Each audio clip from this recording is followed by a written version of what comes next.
L'Afrique a une souffrance par rapport à l'esclavage, je le comprends. Mais elle doit se poser la question, comment a-t-elle fait pendant 3 à 4 siècles pour que autant de millions d'êtres aient pu être arrachés alors qu'elle n'était pas colonie européenne? Évidemment, les Africains n'ont pas attendu que les Européens leur expliquent ce que c'est que l'esclavage pour l'inventer tout seul, c'est évident. Toutes les sociétés africaines, ou quasiment toutes les sociétés africaines, furent esclavagistes. L'Afrique a été un acteur parce que la traite est un commerce où 98% des captifs ont été achetés à des Africains.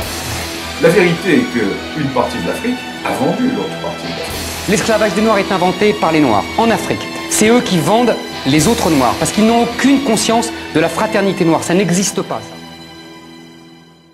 Et puis d'ailleurs, il faudra bien qu'un jour on parle d'histoire.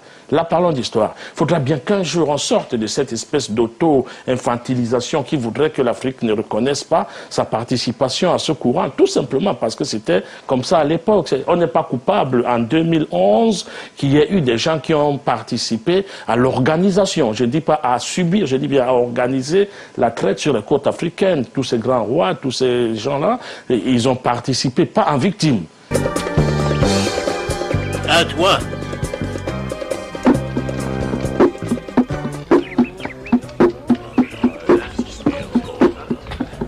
Nous sommes en danger, mes amis. On vient de m'informer que le grand chef du royaume de la côte a envoyé ses guerriers pour nous capturer, nous et tous ceux du voisinage. Soyez sur vos gardes.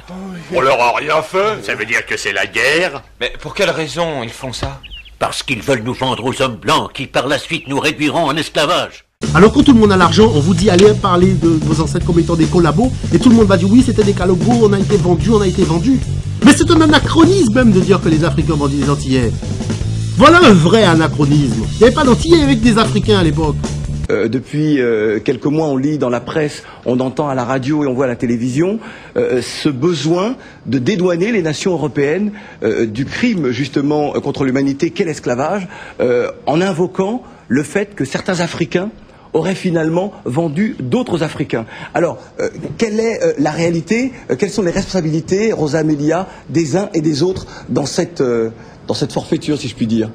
Eh bien, écoutez, en ce qui concerne la collaboration dont les Européens ont bénéficié en Afrique, bien sûr, c'est un chapitre particulièrement sordide et on ne peut plus pénible pour nous dans cette histoire en elle-même assez sordide. Mais les complicités des victimes avec les bourreaux, vous savez, vous les trouvez dans toutes les circonstances, quelle que soit la chronologie ou l'époque chronologiquement parlant, quelle que soit la latitude. D'ailleurs, les complicités de certains Africains avec ceux qui vampirisent l'Afrique depuis plusieurs siècles n'ont pas fini encore, hein, ça continue. À présent, cela n'est pas fini. Et les complicités d'aujourd'hui sont une suite, une continuation de celles d'hier. Il y a beaucoup de Juifs qui ont pactisé avec Hitler, et pas des moindres. Bien sûr. Mais ça ne viendra à l'idée de personne de dire que les Juifs n'ont pas le droit à la réparation parce qu'il y a eu quelques Juifs qui ont pactisé avec Hitler. Bien. Qu'est-ce qui s'est passé dans cette histoire dont on vous parle là, où des gens tout le temps écrivent notre histoire? Une fois qu'ils ont fini d'écrire, nous n'avons plus qu'à accepter. Donc ça commence par parler de la fin de l'Empire romain, hein, et rappeler que dans l'Empire romain et au début du Moyen-Âge, hein, il y avait 3 mots latins pour parler des serviteurs, enfin plutôt des esclaves, n'est-ce pas? Mais le mot esclave n'existait pas encore. Donc les 3 mots latins utilisés, c'était servus, hein, servus, qui est le plus connu, puisqu'il a donné servant, serviteur, service, etc. Mais il y avait aussi mankipum, ou encore ancilla, qui est dérivé d'ancula, qui signifie serviteur, hein, rien d'autre. Ces 3 mots qui avaient cours au latin exprimaient l'inverse d'un homme libre. Car l'homme libre, c'était celui dont la valeur ne pouvait être exprimée.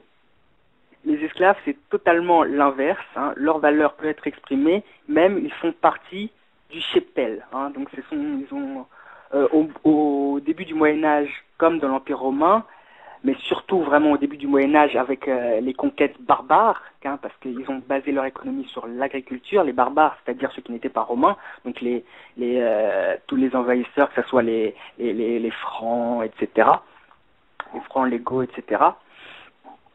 Donc ces barbares-là, donc, chez eux, considéraient les esclaves comme faisant partie du cheptel, comme des bœufs. Hein, c'était la même chose, des bœufs, des porcs. Donc quand on avait quand on était propriétaire terrien, donc on était propriétaire on parlait de sa terre, de ses cultures, de ses bœufs, de ses porcs et de ses esclaves. Hein, c'était la même chose, c'était le même principe pour eux.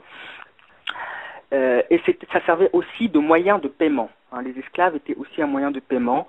Hein, donc je vous laisse imaginer un petit peu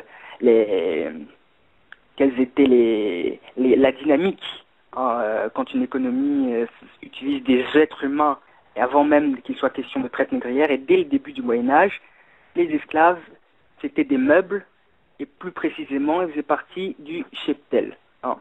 Et c'était en plus une monnaie, un moyen de paiement. Si l'esclavage existait également, il devrait y avoir des concepts pour désigner tout. Parce que le mot esclave n'a rien à voir avec les Noirs. Le mot esclave vient de slavus et désigne un peuple d'Europe centrale. Il en résulte donc que noir ne pouvait pas être équivalent à esclave, puisque noir signifie un peuple de blanc. Esclave veut dire blanc. Donc on va revenir sur l'origine du mot esclave. Hein. On a avancé un petit peu dans le temps. Donc je vais vous lire un extrait de la page 16 du livre. Dans un chapitre qui s'appelle « Qui sont les esclaves? À quoi sont-ils employés ?» Donc le terme actuel esclave serait apparu dans le Haut Moyen-Âge dans la République de Venise que vous connaissez bien hein, pour avoir écouté encore une fois Afro Insolent Économie depuis le début, qui comptait une forte concentration de marchands d'esclaves. Il vient du fait que la majorité des esclaves étaient des esclavons, c'est-à-dire des Slaves, rasiés, capturés et ou kidnappés dans les Balkans et l'Europe centrale. Mais la vérité, c'est que ce fléau touche toutes les tribus et ethnies d'Europe. Donc je répète, le terme esclave vient du fait que la majorité des esclaves étaient des esclavons, donc des Slaves, rasiés, capturés et ou kidnappés dans les Balkans et l'Europe centrale. Mais la vérité, c'est que ce fléau touche toutes les tribus et ethnies d'Europe.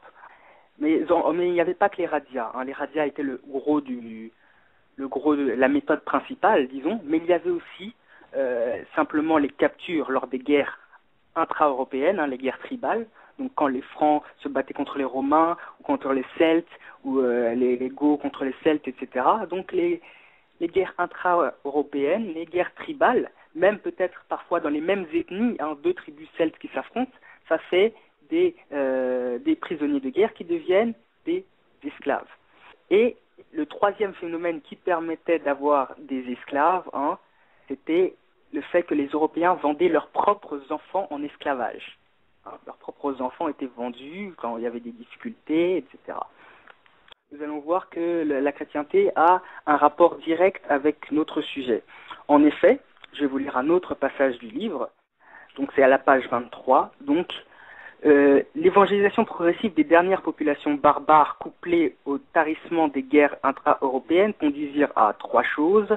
Donc d'une part à la transformation de l'esclavage en servage, donc c'est-à-dire qu'à partir de ce moment-là, ils ne sont plus des meubles, hein, ils sont simplement soumis, hein, donc le servage. Deuxième point, d'autre part à un déplacement des populations cibles pour la mise en esclavage, les Européens christianisés ne pouvant officiellement plus être réduits en esclavage. C'est-à-dire que dans les Balkans et dans les autres territoires encore non christianisés. Au Xe siècle, les rois saxons, Henri Ier l'Oiseleur et Othon Ier attrapaient les Bulgares, c'est eux ce qu'on appelle aujourd'hui les Slaves, pour en faire des esclaves. L'Europe est une terre d'esclavage à culture depuis la Grèce ancienne. Et n'oubliez pas que les premiers esclaves qu'on envoie dans les villes, que la France envoie, c'est des Français. C'est ce qu'on appelle aujourd'hui les SDF, sans domicile fixe. Avant, c'était les vagabonds. C'est-à-dire que quelqu'un va dans une boîte de nuit, ça s'appelait un peu les cavernes. On lui donne un coup derrière la tête, tac, on l'amène, il se retrouve dans un bateau, on appelle ça les ruses de l'évier. Il se retrouve à la Martinique pour cultiver la canne à sucre. Mais il mourait comme des mouches. C'est ça qu'on dit avec nous, attention, en Afrique, il y a des gens, c'est le même climat, ils sont robustes. Les razzias négriers n'ont pas commencé en 1780, non. Les razzias négrières ont commencé en 1441. Qu'on ne vienne pas vous raconter n'importe quoi. En 1441. Et c'est les Portugais qui ont commencé. Et celui qui a commencé s'appelait Henri le Navigateur. Effectivement, c'est les morts qui ont échangé 10 noirs contre 4 morts qui avaient été capturés dans un combat, puisque les morts avaient l'habitude d'aller faire des rapines dans l'Empire, dans le Soudan occidental, ce qui était le Songhai, Tombouctou et tout ça. Les morts ont toujours eu cela dans leur tradition d'aller rapiner les noirs en Afrique. Ils échangent. Voilà comment les morts vont donc prendre 10 de nos compatriotes qu'ils avaient en esclavage, ils vont les donner comme esclaves aux Portugais, et les Portugais vont les christianiser, et par la suite, ces gens-là vont être vendus en 1444 à Lancan, sur une place publique.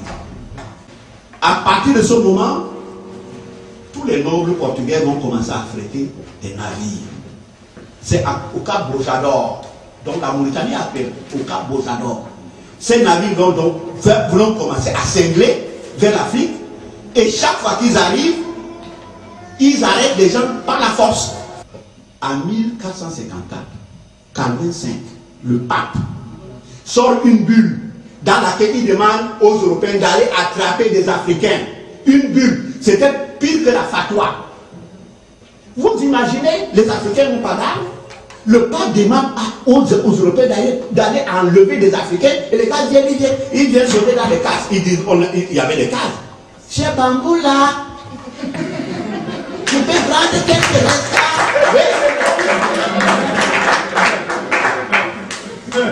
Et il s'avère que, confronté à une réalité climatique et aussi peut-être à des conditions physiques, c'est là que Bartholomé de las Casas va dire, bon écoutez, finalement on va arrêter de prendre les Indiens, les Blancs ça n'a pas marché, il faut se tourner vers une autre direction pour ne pas tenter les Africains. Les Caraïbes en fait. Voilà, parce que ça n'a pas fonctionné.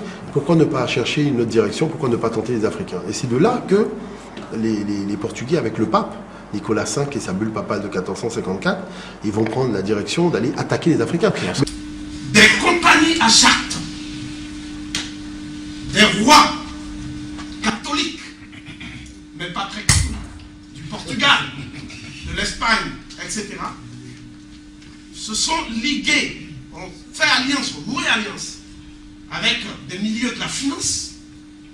Et vous serez étonnés de savoir que, plus tard, des gens que nous vénérons même dans nos revues, dans nos livres, comme Isaac Newton, comme Spinoza, le philosophe Spinoza, celui qui a écrit le traité théologico-politique et l'éthique, etc. Et tous ces gens-là, comme Isaac Mendes France, l'ancêtre de l'ancien président du Conseil, comme tous ces gens-là, ils étaient actionnaires et bénéficiaires de la traite des Noirs. Lorsque Dieudonné a dit que tout le monde a participé et a mis de l'argent et a recueilli des bénéfices, on a dit tout de suite qu'il était antisémite. Et il y a eu plein de problèmes. Moi, je dis ici que Dieudonné, sur le plan historique, a raison. Et quand on me montre, on me pointe du doigt comme étant antisémite, ça n'a aucune réalité historique. Aucun noir n'a participé à la déportation ou à je ne sais quelle pression faite sur le peuple juif. Jamais. Alors que le contraire, par contre, ça existait. Les juifs ont vendu des noirs pendant la traite négrière. C'est pas que des juifs. Il y en a beaucoup de juifs qui se sont fait des couilles en or en vendant mes ancêtres. Donc, ce que je dis, et qui est clair ici, c'est que les juifs, c'est pas contraindre qu'ils vont faire du commerce. C'était pas esprit véreux. C'était pas par esprit véreux. Donc les rois catholiques vont leur dire, écoute, nous, on va vous expulser pour prendre vos biens. Et en les expulsant, heureusement, ils ont trouvé des patries accueillantes à Gênes en Italie et à Amsterdam en Hollande. C'est de ces deux endroits que la traite des Noirs a eu la logistique financière pour commencer. Si c'est ça que Dieudonné a dit et qui a fait qu'on l'a condamné, moi je dis qu'il a dit la vérité. Donc on ne peut pas condamner quelqu'un sur la base de la vérité. D'ailleurs, les banquiers de toutes les confessions ont investi. Hein? Les chrétiens, les banquiers ont investi. Les anglicans ont investi. Des gens de toutes les confessions ont investi.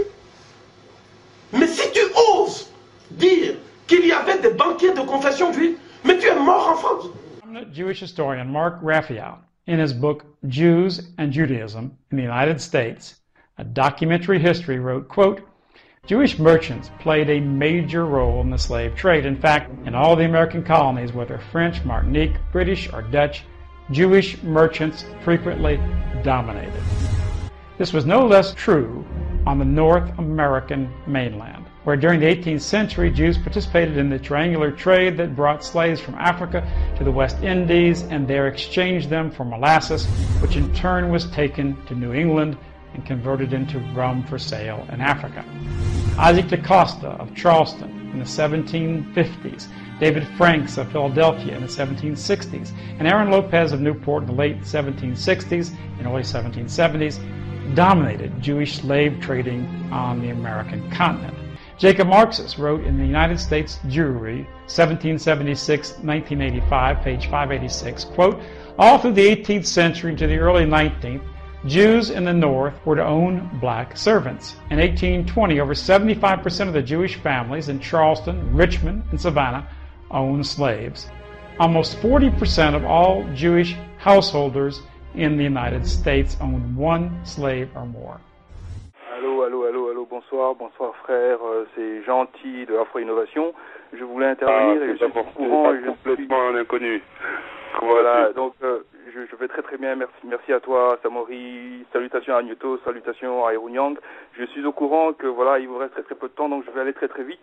L'émission d'abord, elle est superbe, d'accord, et je vais juste placer 5 minutes parce que je pense que ça vaut la peine d'écouter ça. Il faut qu'on se dise bien les choses clairement, que voilà, il y a l'esclavage d'un point de vue historique, et je pense qu'il est nécessaire de donner des noms des sociétés qui ont réellement participé à ce massacre et des sociétés qui existent encore aujourd'hui. Et je pense que voilà, donc parce que pour moi c'est le business. Il y a des boîtes comme Unilever, donc basée ici à Liverpool. Eh bien, c'est une boîte qui a énormément bénéficié de ce massacre de notre peuple. Et vous avez eu à peut-être utiliser des savons comme savon Sunlight, parce que justement ici il y a le port Sunlight où ce produit avait été fabriqué. Unilever contrôle Lipton, donc si vous buvez du thé Lipton, ben c'est en fait un thé où la matière première provenait justement de l'Afrique, et eux justement ont bénéficié de cet esclavage. Il y a des produits comme Walls, donc les crèmes glacées Walls. Vous avez les banques comme Barclays Bank, vous avez la Société Générale, vous avez des sociétés dans les mines, donc l'Union minière par exemple. Vous avez les musées comme le British Museum, vous avez le musée de l'Afrique en Belgique, vous avez tous les collecteurs d'art qui soient à Paris, à New York, à Berlin. Je pense à Ford, parce que Henry Ford, qui était très ami d'ailleurs avec Firestone, avec Harvey Firestone. Donc d'un côté vous avez Firestone qui a en fait accès au caoutchouc du Liberia, qui fabrique des pneus. Et comme par hasard, il est très ami avec Henry Ford, qui lui fabrique des voitures. Donc en fait, on voit très bien que c'est un système où ce sont des amis qui se mettent ensemble pour être très forts. Donc c'est bien de dire que ça a profité aux Juifs, mais il faut se dire que c'est des Juifs qui ont profité de ce système parce que c'était une organisation. Donc c'était pas un mec à gauche, un mec à droite, c'est vraiment un système bien rouillé, un système bien fait, qui fonctionne, qui fait que de haut en bas, tout le monde peut bénéficier du système. Comment vas-tu? Je suis venu au Ghana, dans la ville d'Elmina, pour savoir ce qui s'était réellement passé le long de cette côte. Il y a 500 ans, les Portugais vinrent ici pour chercher de l'or, mais ils découvrirent un bien encore plus précieux, le bois d'ébène. Autrement dit, des êtres humains. Ils trouvèrent également des royaumes puissants, avec à leur tête des chefs d'État ravis de faire du commerce. Elmina était déjà une cité marchande prospère, mais elle se développa de façon spectaculaire avec la traite des esclaves. D'Elmina, je me dirige vers l'intérieur du pays, vers Kumasi, la capitale du royaume Ashanti. Même une petite ville portuaire comme Elmina est dominée par sa forteresse d'esclaves. Et pour nous, une forteresse d'esclaves, c'est comme Auschwitz. En fait, c'était les Africains qui menaient des raids et qui vendaient d'autres Africains aux Européens. Aucun Européen ne se rendait dans l'arrière-pays pour capturer des esclaves. C'était les Africains qui s'en chargeaient. Et l'esclavage était déjà un rouage essentiel du système bien avant l'arrivée des Européens. C'étaient des esclaves qui travaillaient dans les palais des rois. Qu'on arrête de dire la responsabilité de l'Afrique. Il n'y a aucun papier, aucune archive qui prouve la participation des peuples africains dans l'esclavage. Mais il y a les archives qui prouvent pourtant le commerce des chefs africains dans l'esclavage et des minorités africaines dans l'esclavage.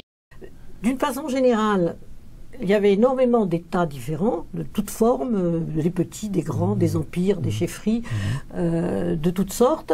Ces États étaient indépendants les uns des autres, qui se faisaient la guerre. Ouais. Dans des sociétés où la prison n'existe pas, le bâtiment prison n'existe pas, donc quand on a des prisonniers, qu'est-ce qu'on fait? On les utilise. Et on les utilise soit comme esclaves chez soi, soit pour les vendre.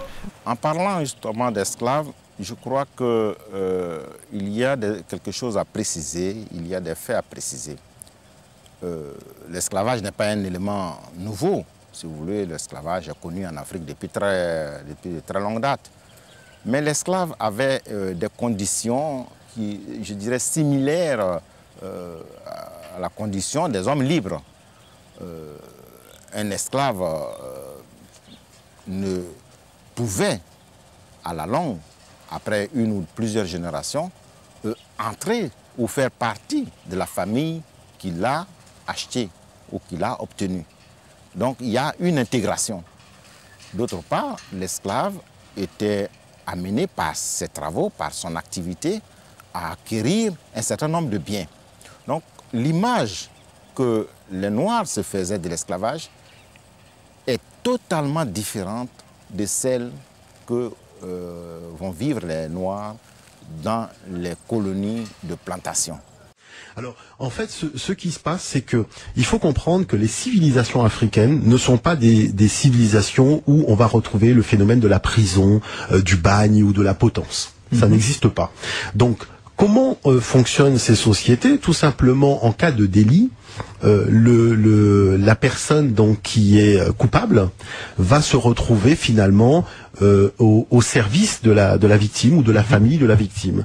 Et durant cette période, donc qui va être définie parce que c'est quand même après réunion d'un tribunal des anciens entre autres, donc qui va fixer la durée de la peine.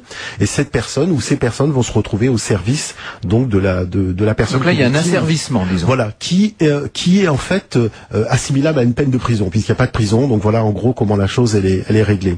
La deuxième chose, c'est que vous avez aussi les captifs de guerre, donc qui vont être, il y a vraiment différents types de traitements, mais la terminologie permet véritablement de voir comment les choses fonctionnaient. Armes, bibelots en verre, bracelets en laiton ou en chevaux et étoffes de coton sont très appréciés des chefs africains. Ces objets étaient rares et chers. Et comme aujourd'hui, un objet rare est toujours un objet désirable. Ces marchandises renforçaient le pouvoir et le prestige des chefs. Ceci pour dire concrètement qu'on ne peut pas expliquer le développement de la traite des Noirs sur la côte atlantique par le fait que les Africains aient accepté l'esclavage. Non. Les Africains se sont battus pour ne pas être réduits en esclavage. Ils ont fait tout leur possible pour y échapper. Mais la population africaine n'est pas un bloc homogène. Au contraire, au sein d'une société, d'une organisation politique, il y a d'un côté les chefs et de l'autre la masse. Si les chefs profitaient de la traite et pouvaient l'appuyer, il est évident que la population, elle, tentait d'y échapper. Sur la côte des esclaves, Ouida, la porte maritime du royaume d'Abomey, est un lieu de mouillage très fréquenté par les navires négriers nantais au XVIIIe siècle. C'est sur la route des esclaves entre la plage et la ville de Ouida que le Kousougan, le douanier du roi, choisit les cadeaux pour le souverain. Il est accompagné par 4 ou 5 marchands qui négocient avec les Occidentaux la vente des esclaves. Ceux-ci sont le plus souvent des prisonniers de guerre ou des victimes des razzias effectuées dans les contrées voisines. Ces esclaves jouent des rôles multiples. Ils sont utilisés dans les jardins de cases pour la culture des vivres ou dans le négoce comme porteurs. Ils sont également utilisés comme combattants au service du roi, puisqu'on ne peut pas concevoir une armée sans la présence massive des esclaves. Certains ont déjà été vendus 7 à 8 fois, de marché en marché, avant d'arriver à Ouida. Dans cette ville, qui compte 10 000 habitants au XVIIIe siècle, la concurrence entre les nations occidentales est très perceptible avec la présence de 3 forts, français, anglais et portugais.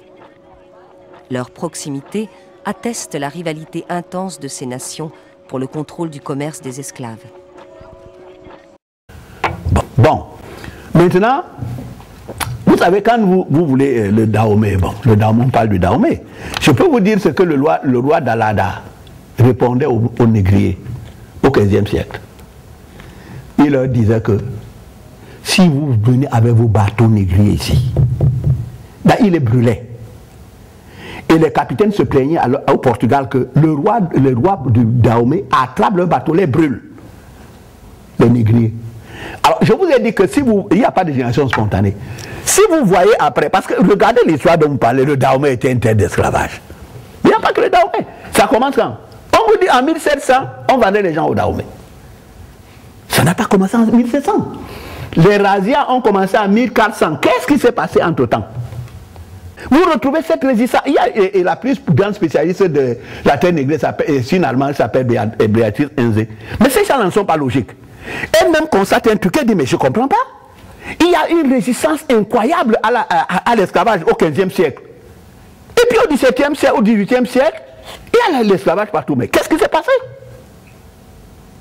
Si quelqu'un m'a vaincu par les armes, ne me dis pas que j'étais d'accord avec lui. Donc on a imposé la traite négrière. Les rois africains, là, que vous voyez, les rois d'Abomey. D'ailleurs, Abomey, c'est quoi? Le nom d'Abomey n'existe même pas. Abomey, c'est le nom d'un Portugais, un capitaine. Il s'appelle Jean de Ayuda. Ouida, pardon. Ouida n'existe pas. Jean-Baptiste de Ayuda, c'est lui qui a baptisé la ville de Ouida, qui est la plus grande ville négrière de tout le temps. Donc vous voyez comment ces gens-là se jouent de nous. Ça veut dire que nous, on arrive, on trouve une histoire que les gens ont déjà tissée. C'est ce qu'on a. Je vous ai, peut-être que vous n'étiez pas là tout à l'heure. J'ai parlé du phénomène dynamique. On nous dit le roi du Dahomey. Mais le roi du Dahomey, justement, qui a empêché la traite, hein, on a fait un coup d'état contre lui, non? Il s'appelle Adan-Lozan. On n'a pas fait un coup d'état contre Adan-Lozan. On a fait un coup d'état contre Adan-Lozan. Alors c'est vrai que sur le terrain, les Africains ont participé, notamment à l'échelle individuelle, on utilisait des Noirs comme chasseurs d'esclaves. Mais ces chasseurs d'esclaves étaient des simples exécutants. C'est pas eux qui planifiaient le commerce en tant que tel. Et souvent même, ils finissaient comme victimes sur les bateaux. Alors concernant les États, certains États ont participé, mais il faut savoir que cela s'est fait après un long travail de sape de la part des Européens, suite à un travail d'influence, de corruption et parfois de renversement des États qui étaient réticents dans la traite négrière. Donc en fait, on voit que cette traite négrière a fait l'objet de dissensions politiques au sein des États locaux africains. La thèse voudrait que les Africains étaient des gens un peu simplets, qui vendaient leurs parents, leurs frères, leurs sœurs pour de la verroterie, pour des perles, et c'est faux. Donc pour vous, il y a une volonté de falsifier l'histoire lorsque des chercheurs et des historiens affirment que eh bien les Africains ont eu leur part de responsabilité dans la traite négrière. Oui, bien sûr, parce que je pense que les Européens ont peur d'une chose. D'abord que ça entraîne des frustrations, parce que quand on sait comment ça s'est produit, c'est vraiment l'un des plus grands crimes contre l'humanité. Et ensuite, je pense que les Européens ont peur que les Africains leur réclament des réparations financières. Mais je pense pas que c'est ce que les Africains réclament. Ils réclament avant tout qu'on puisse respecter la mémoire des esclaves. Ouais. Quand les Européens ont compris maintenant qu'ils avaient besoin de plus en plus de main-d'œuvre, ils vont vider leurs prisons des tueurs en série. Le Portugal va vider ses prisons parce que c'est le Portugal qui a été le premier à commencer avec l'Espagne. Et on va envoyer en Afrique des individus qu'on appelle des lançados. Les lançados sont des tueurs en série. C'est-à-dire que c'est des gens, on dit, oh, vous les voyez une fois, pas la deuxième. Et on les appelle la semence de l'enfer. Donc c'est eux qu'on va envoyer comme fer de lance, qu'on va introduire à l'intérieur de l'Afrique. Alors on va leur dire d'aller faire une nation nouvelle. Leur travail est le suivant. Ils vont aller attraper des esclaves. C'est eux qui vont se faire nommer eux-mêmes les princes marchands. Donc c'est des débiles mentaux, c'est des malades, je vous dis c'est des tueurs en série, qu'on va lâcher. À l'île de Sao Tomé, qui est une île qui est à côté d'un peu de l'Angola, il y a des juifs qui vont s'y implanter parce que les juifs cultivent la canne à sucre, c'est des gars qui font de l'exploitation de la canne à sucre. Ils vont attraper des femmes noires et les violer. Ils vont violer des femmes noires. Et ces femmes, les enfants qui sont nés de cette liaison, on va les préparer comme des boucliers, des têtes de pont pour aller s'occuper des rajas négrières. Donc on les appelait des métis rabatteurs. De telle manière qu'aujourd'hui, quand vous allez par exemple dans les Mousseke, en Angola, les métis sont très mauvaise presse parce que c'est resté dans la mémoire collective les effets dévastateurs de ces métis en Afrique. Donc on les prépare spécialement pour attraper des noirs, des esclaves noirs. Alors, le Portugal va faire quelque chose de particulier. Il va faire se rencontrer ces métis rabatteurs, plus les lançados, et maintenant on va les lancer à l'intérieur de l'Afrique avec maintenant des sociétés privées. C'est-à-dire qu'on va privatiser les rajas négriers. Ce sont ces sociétés maintenant qui vont envoyer des lançados. Ces lançados vont maintenant aller entrer à l'intérieur des terres de l'Afrique et aller attraper des esclaves. Le phénomène est le suivant. Les Européens vont créer des empires négriers. Ces empires négriers vont être pris par ce que je vous ai dit là, les lançados. C'est-à-dire que les lançados, dans un premier temps, ils venaient, ils tuaient les rois africains. On peut l'expliquer au royaume du Congo, par exemple, oui, où il y a eu une guerre de succession entre deux frères. Oui. Celui qu'on appelle Alfonso Ier, on en parlait un petit peu, c'est le moment de le dire ici, qui était donc le Mani-Congo. Oui. On raconte, la légende aujourd'hui de la falsification raconte qu'il a écrit au roi du Portugal pour demander qu'on vienne finalement annexer son pays, alors que ce sont des enfants qu'on adoptait à 7 ans, qu'on envoyait au Portugal qui revenaient adultes. Oui, oui, et méfions-nous d'abord, d'ailleurs, ça ne s'est pas passé comme cela. Justement. C'est-à-dire que quand les Portugais arrivent, quand les lançados vont commencer à entrer au Congo, dans cette partie du monde, Nzinga Bemba, c'est-à-dire que celui qui sera Alfonso Ier, est un gouverneur de province. Exactement. Bien. Maintenant, il a compris que le danger est arrivé au Congo. Parce que quand les Portugais arrivent, ils disent qu'ils viennent évangéliser et qu'ils apportent la religion. Mais Nzinga Bemba a compris tout de suite que ces gens-là ne venaient pas uniquement pour la religion. Alors qu'est-ce qu'il va faire? Il va se convertir au catholicisme. Et il se fait donc appeler Alfonso Ier. Et il se dit immédiatement, il décrète qu'il est le frère du roi du Portugal, Jean Ier. Donc, voilà deux frères qui sont des rois chrétiens, chacun en son royaume. Mais ce qui va se passer, c'est que Nzinga Bemba constate que, malgré le fait qu'il soit un roi chrétien, les Portugais continuent de venir enlever des Congolais pour les amener. Alors, il écrit à son frère, à son royal frère, il dit, mais je ne comprends pas que je sois ton frère, un roi chrétien. Donc, les Congolais sont sous ma responsabilité. Donc, ils ne sont plus païens puisqu'ils ont un roi chrétien. Mais que tes hommes continuent à venir les enlever me pose problème. Il faut préciser peut-être pour qu'on comprenne aujourd'hui que c'était un immense empire. Et comme ça se passe, même jusqu'encore aujourd'hui, on montait une faction contre un autre, un gouverneur contre le pouvoir central, etc. Oui, on les armait. On n'en est même pas jusque-là. On n'en est même pas jusque-là. C'est-à-dire que c'est des Portugais qui enlèvent. D'ailleurs, Nzinga Bemba, pour contourner le roi du Portugal, il va prendre ses neveux et ses nièces, il va les envoyer au Portugal pour qu'ils fassent des études religieuses. Et qu'est-ce qui va arriver? On va tout simplement les arrêter en pleine mer, en plein océan. On va les vendre au Portugal. Et c'est là, et lui-même a échappé à 15 attentats. Et c'est là que Nzinga Bemba va écrire au roi du Portugal. Et ça va commencer à se gâter parce que il reproche au roi du Portugal de ne pas tenir sa parole, et en suggérant, en insinuant d'ailleurs qu'il avait été dupé, il a été abusé, puisque le roi du Portugal, lorsqu'il venait, il envoyait ces gens chercher, prendre des Congolais, les attraper, c'était pour en faire des chrétiens. Or, lui étant roi chrétien, il ne comprend pas qu'on continue à venir les enlever. Et là, le roi du Portugal va lui signifier que s'il continuait à protester, il finirait lui-même certainement dans une cale de bateau. Et il me semble quand même qu'il est aussi important pour la mémoire justement, pour la mémoire collective et pour l'histoire, il est aussi important d'enseigner, c'est mon opinion, qu'il y avait des complices locaux. Par exemple, le roi d'Abomey en 1770, il gagnait l'équivalent de 125 000 livres sterling. Il tirait ça de la vente des esclaves. Ça fait à peu près 1,5 milliard d'euros. C'est énorme. L'essentiel de et c'était pas un blanc, c'était un noir.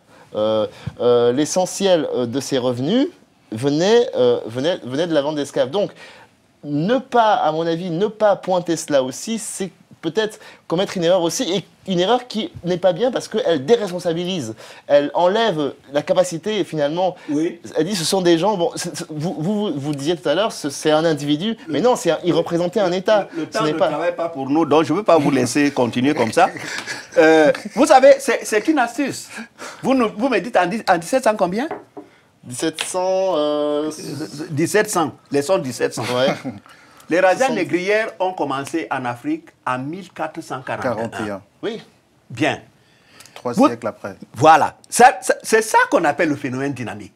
Ça veut dire quoi? C'est comme vous êtes en train de me dire là.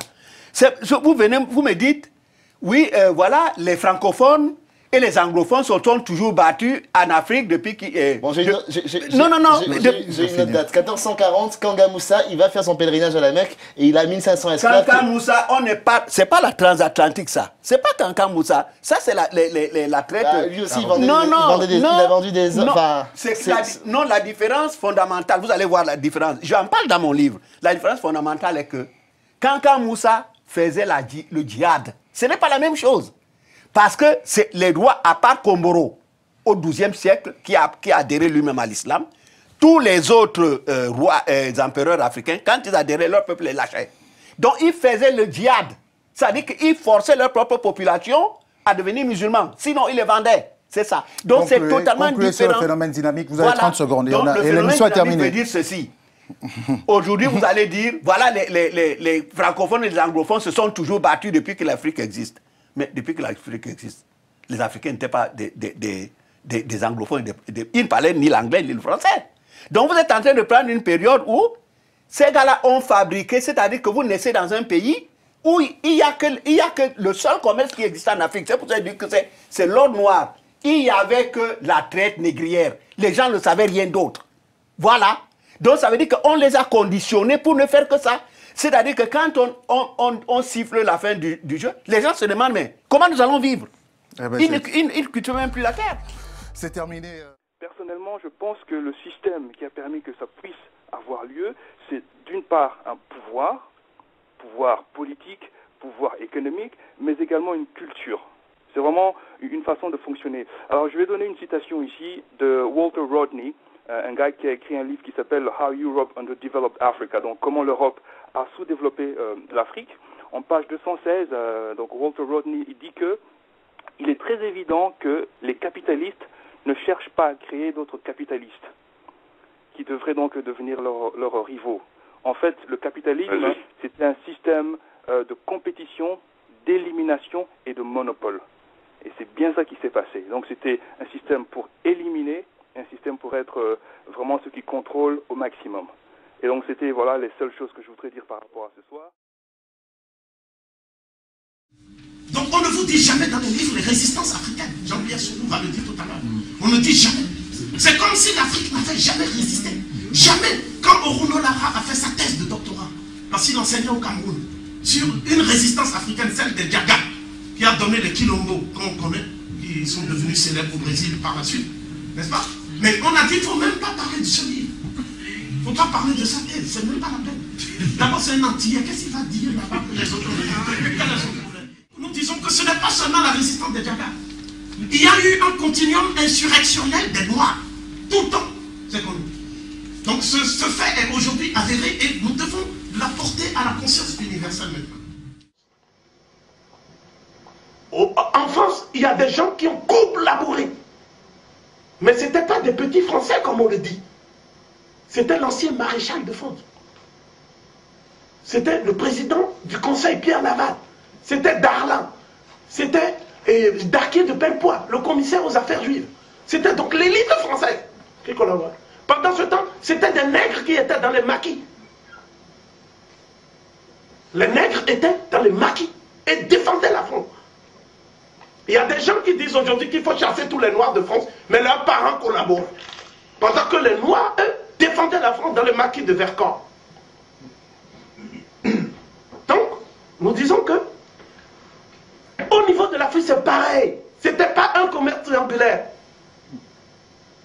Parce qu'il faut me montrer les Africains qui étaient comme les flibustiers, les négociants, les ceci, les ceux. On dit qu'il y a des mulâtres qui sont venus du Brésil. S'ils sont venus du Brésil, ils sont venus du Brésil. Hein? Qu'on dise Jean-Pierre, les résistances de l'Afrique, on dit jamais. Hein? Toutes confessions confondues. La résistance de l'Almanie du Fouta Toro, la résistance d'Agadia, les résistants même qui ne sont pas connus, les résistants des peuples qui ont fait les Quilombo, c'est-à-dire les Djagas, qui brûlaient tout sur leur passage, qui faisaient tout pour ne pas être pris vivant, ils préféraient s'empoisonner plutôt que d'aller en captivité. On n'a jamais dit ça, Jean-Pierre. Parce que l'histoire est écrite par les vainqueurs, c'est-à-dire les descendants de ceux qui ont fait la traite. Ce sont eux qui écrivent l'histoire aujourd'hui. Et c'est à cette histoire que nous on s'alimente, à cette source malsaine. Un peu comme si le peuple juif allait s'instruire de son histoire dans les livres des nazis. Jamais. Ils ont leurs propres historiens qui sont capables de connaître la documentation historique. Quand un historien noir fait ça, on dit ah non, c'est un Africain, donc il est suspect. Certains ont même dit que lui-même il a vendu des Antillais. Il s'appelle le professeur Inikori. C'est le plus grand spécialiste de la traite des Noirs actuellement vivant.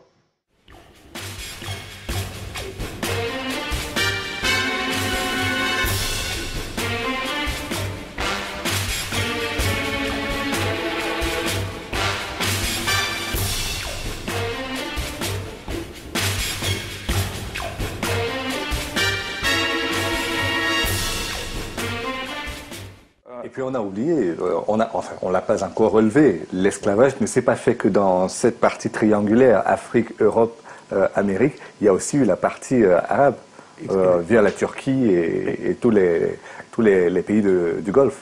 Exactement, l'esclavage n'a pas touché que l'Atlantique, le monde atlantique, il a touché la Méditerranée, la mer Rouge, l'océan Indien, aussi loin qu'on a retrouvé des traces de l'esclavage africain en Chine et au Japon. Et qu'il y a encore des recherches sûrement à faire, mais on a retrouvé des traces. C'est-à-dire que c'était vraiment, comme quand on dit la première mondialisation, ce n'est pas juste pour un jeu de mots, c'est vraiment quelque chose qui s'est passé. Et bien sûr, il y a cette partie-là, il y a encore un silence à briser sur cette... Vous avez quelques éléments déjà sur les autres traites qui ont été oui, par exemple, on a travaillé sur la traite ottomane. Il y a des Afro-Turcs. Parce qu'on le retrouve aussi, parce que ces populations, cette diaspora sont restées. Il y a des Afro-Turcs, il y a des Afro-Iraniens, il y a des Afro-Indiens, il y a des Afro-Pakistanais, des Afro-Sri-Lankais. Il y a des Afro-cantonais, enfin un canton, en Asie. Oui, et donc on est en train de faire des recherches sur ce parti-là. Alors venons à la traite justement qui traverse le Sahara pour aller dans le monde arabe. On en entend très peu parler, enfin moi c'était quelque chose qui m'est à peu près étranger. Quel était le circuit et quel était le destinataire de cette traite? Alors, du côté du monde musulman, au moment de la grandeur arabo-musulmane entre le 11e et le 18e siècle, disons, il y avait probablement 2 tiers de femmes pour 1 tiers d'hommes Ce sont les hypothèses qui sont faites. Les hommes servaient de nuque, beaucoup. Ils servaient dans les cours. Les femmes servaient à tout, si je peux dire. D'accord, ça allait du harem à la cuisine. Voilà, et il y avait aussi des plantations. Il y avait aussi des plantations. Il y en a eu en Arabie. Il y a eu Arabie, Palestine, Iran. Et vers l'océan Indien, vous avez une navigation de cabotage qui allait jusqu'en Chine. Donc il y a des esclaves noirs en Chine. Il y en avait un peu. Je crois qu'on en a retrouvé quelques traces. En tous les cas, il y en avait en Inde, ça, on le sait tout à fait, en Arabie et sur toute la côte orientale d'Afrique. Avant qu'on en vienne à cette situation particulière et au XIXe siècle, il serait utile de revenir vers la matrice même constitutive de l'islam, c'est-à-dire vers le texte coranique, où on constate la tendance générale étant que le donné et que l'esclavage semble comme inéluctable. Certes, il n'est pas bien, il vaut mieux affranchir, mais tant qu'il est là, gérons la chose de la façon, disons, la moins pénible. C'est à peu près ça l'esprit, le climat de la présence de l'esclavage dans le Coran, n'est-ce pas? Oui, c'est comme ça que, effectivement, que moi je l'analyse, comme une vieille institution pré-islamique que l'islam trouve au moment de sa naissance et que Mohammed va chercher à adoucir. Oui, disons, par exemple, en faisant en sorte que aucun crime de droit commun ou autre puisse conduire à l'esclavage, comme c'était le cas à l'époque dans les sociétés qui entouraient l'islam, à Byzance ou ailleurs. Donc un adoucissement effectivement de l'institution. Et un appel, un encouragement à l'affranchissement. Et un encouragement. Affranchir, c'est mieux. Très fort à l'affranchissement, oui.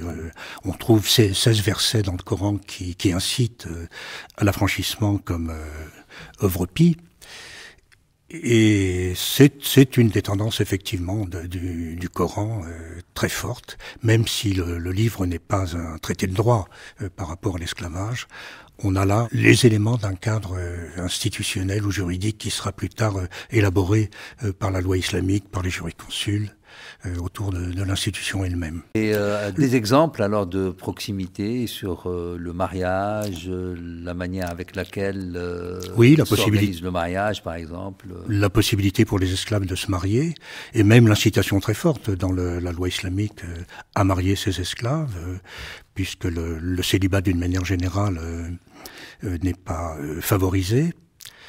C'est un des exemples. Le autre exemple, le rachat par l'esclave lui-même de sa liberté, qui était un phénomène relativement courant dans la Rome antique, et que l'islam a très largement répandu dans toutes les sociétés qui avaient le Coran pour base. Et aussi, ce qu'il en est aussi de la filiation lorsque, par exemple, un homme libre a pour concubine une esclave et qu'il y ait donc engendrement dans la relation, l'enfant naît libre. Là aussi, c'est... L'enfant naît libre, oui, et la mère est affranchie automatiquement à la mort de son époux. Enfin, oui, là, il y a une automaticité dans l'affranchissement qui est très forte.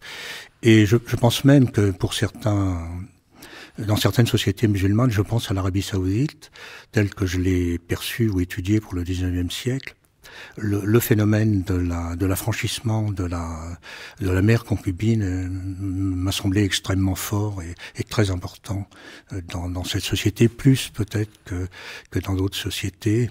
Ça avait été le cas, je pense, pour la période médiévale, dans l'Irak médiéval également. Mais en tout cas, au XIXe siècle, l'Arabie Saoudite est un bon exemple de ce type d'affranchissement de la mère, de l'enfant. Alors les routes des esclaves que découvraient les explorateurs comme Burton, mais aussi Livingstone, Stanley, ceux qui ont exploré le Sahara, eh bien, quelles étaient-elles? Vous en distinguez trois, Malek Chebel, et notamment peut-être la plus importante, celle qui longeait les côtes orientales de l'Afrique. C'est la plus importante. C'est celle qui va fournir le plus gros contingent d'esclaves vrais, si je puis dire.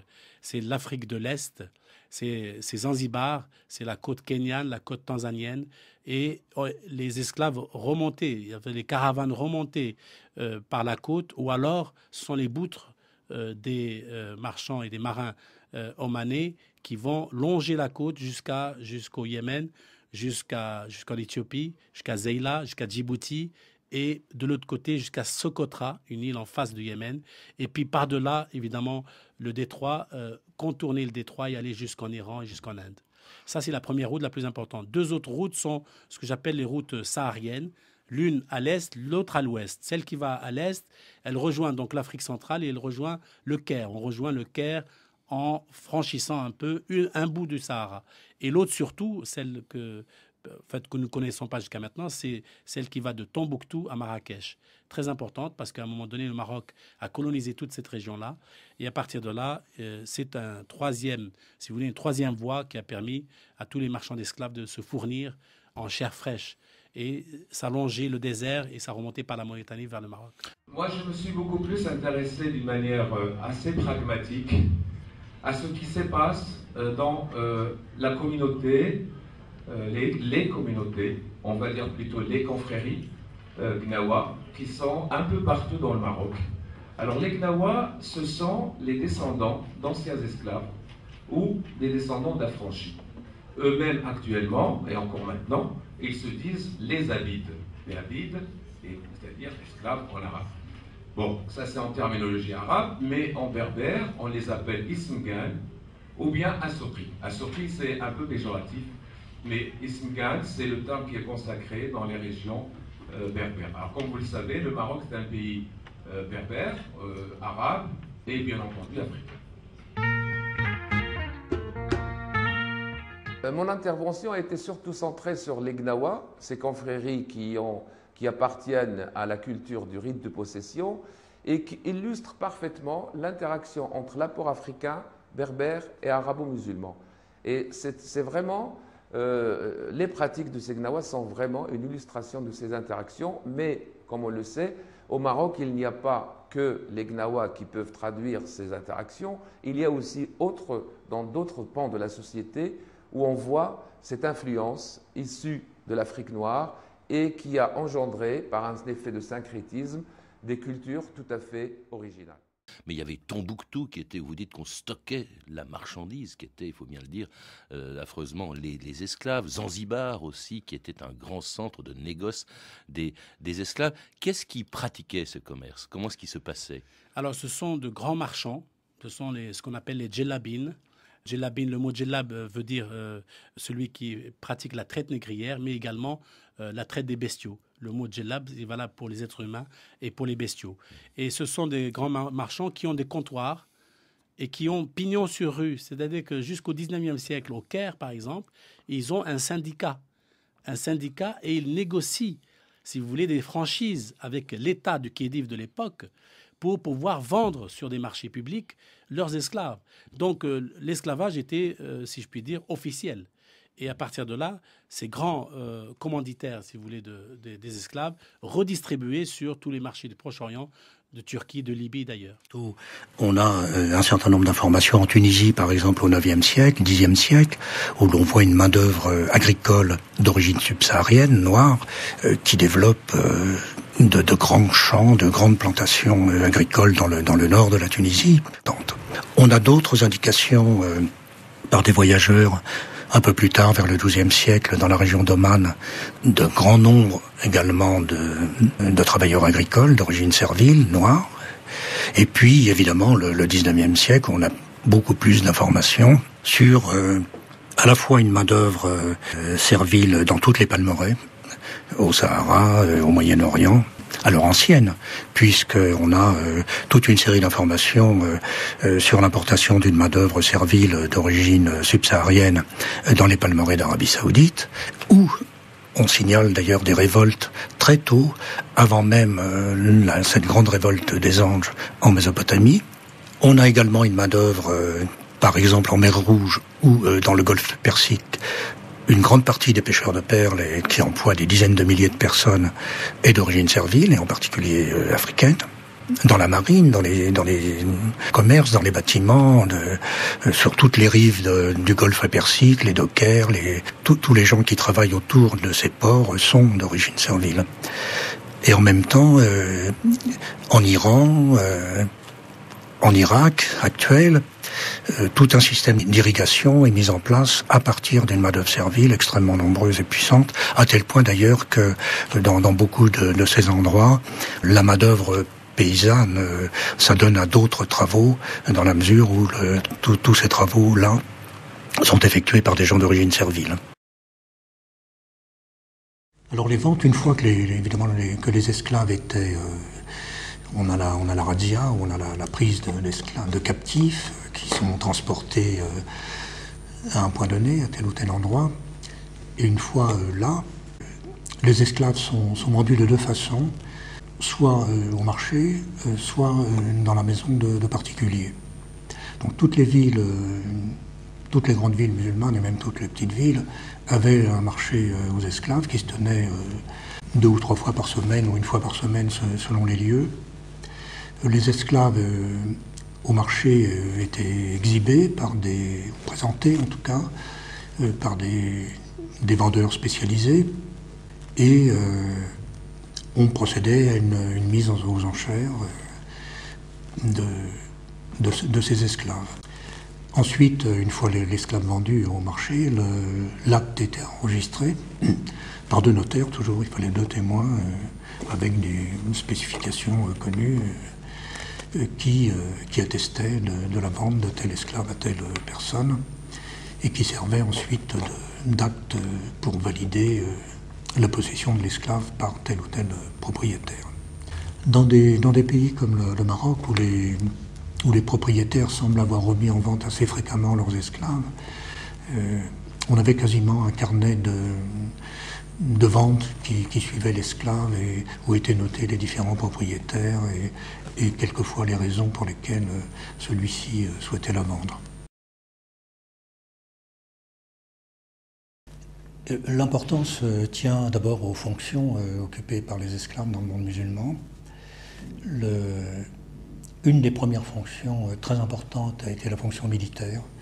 Dans les premiers siècles de l'islam, on trouve beaucoup d'esclaves militaires, que ce soit en Irak, en Tunisie ou ailleurs, en Égypte évidemment,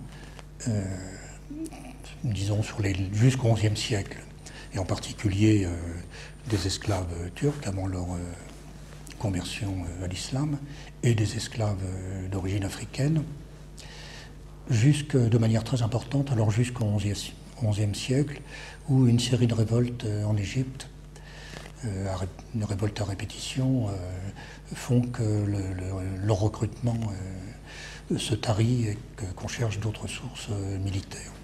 Une autre raison importante pour expliquer le nombre d'esclaves est le rôle joué par les femmes dans l'institution servile dans le monde musulman. Le nombre des concubines a été considérable dans toutes les sociétés pratiquement musulmanes, avec des différences d'une société à l'autre. En tout cas, en Arabie Saoudite, par exemple, la concubine faisait quasiment partie de l'institution familiale, au point, c'est dire à quel point en tout cas dans les villes saintes comme la Mecque ou Médine, la plupart des musulmans avaient une ou plusieurs concubines. L'autre source importante, évidemment, est les travailleurs, enfin la main-d'œuvre servile, qui a été considérable dès les débuts de la conquête musulmane, y compris en Arabie Saoudite, dans les Palmeraies, où très tôt on a fait venir une main-d'œuvre servile, noire en particulier. On se souvient des chiffres extrêmement importants de main-d'œuvre servile en Mésopotamie, dans le bas Irak, qu'on peut chiffrer à plusieurs dizaines de milliers, une concentration extrêmement importante au début des siècles islamiques dans cette région. Là aussi, il va y avoir une série de révoltes extrêmement importantes qui vont probablement diminuer le recrutement de la main-d'œuvre, ou en tout cas leur regroupement massivement dans un certain nombre d'endroits. Mais dans les Palmeraies, cette main-d'œuvre continuera d'être demandée. pour l'ensemble de la région du Golfe, les esclaves se trouvent massivement occupés dans les palmeraies à produire des dattes, dont la demande est très forte aux États-Unis jusqu'au début du XXe siècle, et pour l'Inde aussi, qui est un gros demandeur. Ces esclaves aussi s'occupent d'irrigation, en particulier en Iran du Sud, pour la culture du coton.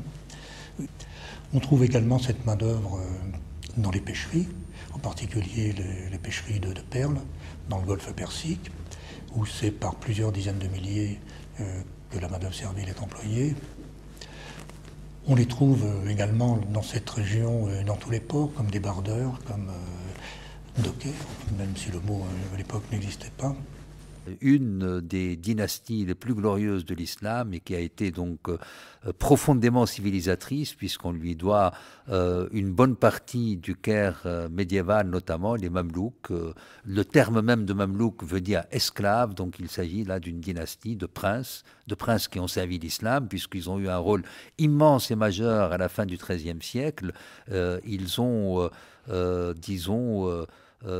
débarrassé, c'est le terme, l'islam de deux périls, celui des croisades, puisque c'est eux qui ont chassé définitivement les croisés de la Terre Sainte, et en même temps, ils ont constitué un barrage face à la déferlante moghole qui, depuis Genghis Khan, c'est-à-dire depuis 1220, submergeait le monde dans ce mouvement d'Occident en Orient, du fin fond des steppes de l'Asie, de la Mongolie, jusque, évidemment, l'espace de la Mésopotamie, de la Syrie.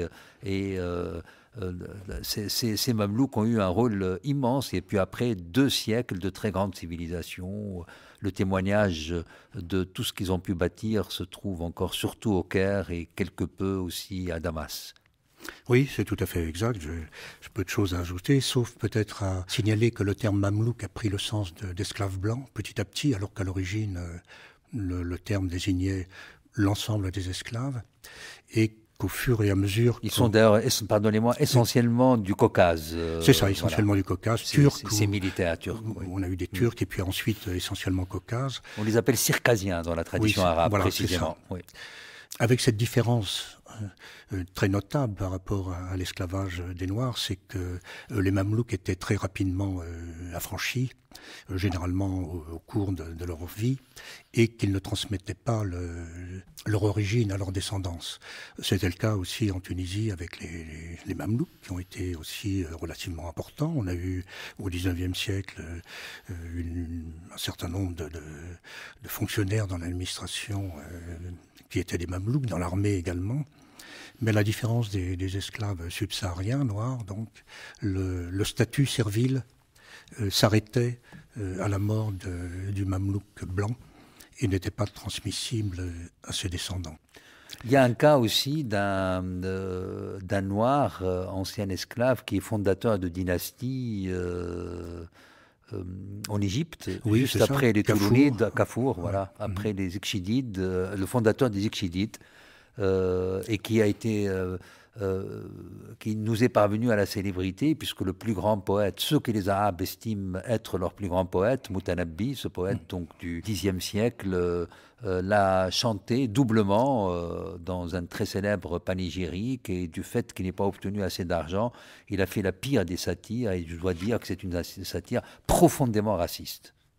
Terrible contre les Noirs, mais en même temps nous avons la tradition littéraire qui fait l'éloge des Noirs, notamment le plus grand polygraphe arabe de Zahiz. Il a d'ailleurs, vous la citez dans votre bibliographie, une épître célèbre qui fait l'éloge de la négritude, si j'ose dire. Oui. Kafur d'ailleurs était le fils d'une concubine noire, donc qu'on peut relier à ce que l'on disait précédemment.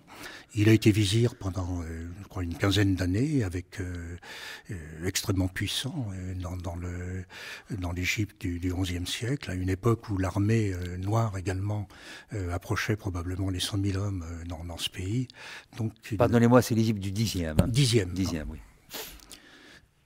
Dans un certain nombre d'autres pays, on va trouver dans le Maroc, par exemple, des XVIIe, XVIIIe siècle, XVIIIe siècle en particulier, à l'époque de Moulay Ismaïl, on va trouver un certain nombre d'esclaves, un corps d'armée, là encore, extrêmement puissant, avec des officiers et avec... Subsahariens, tous. Subsahariens, oui.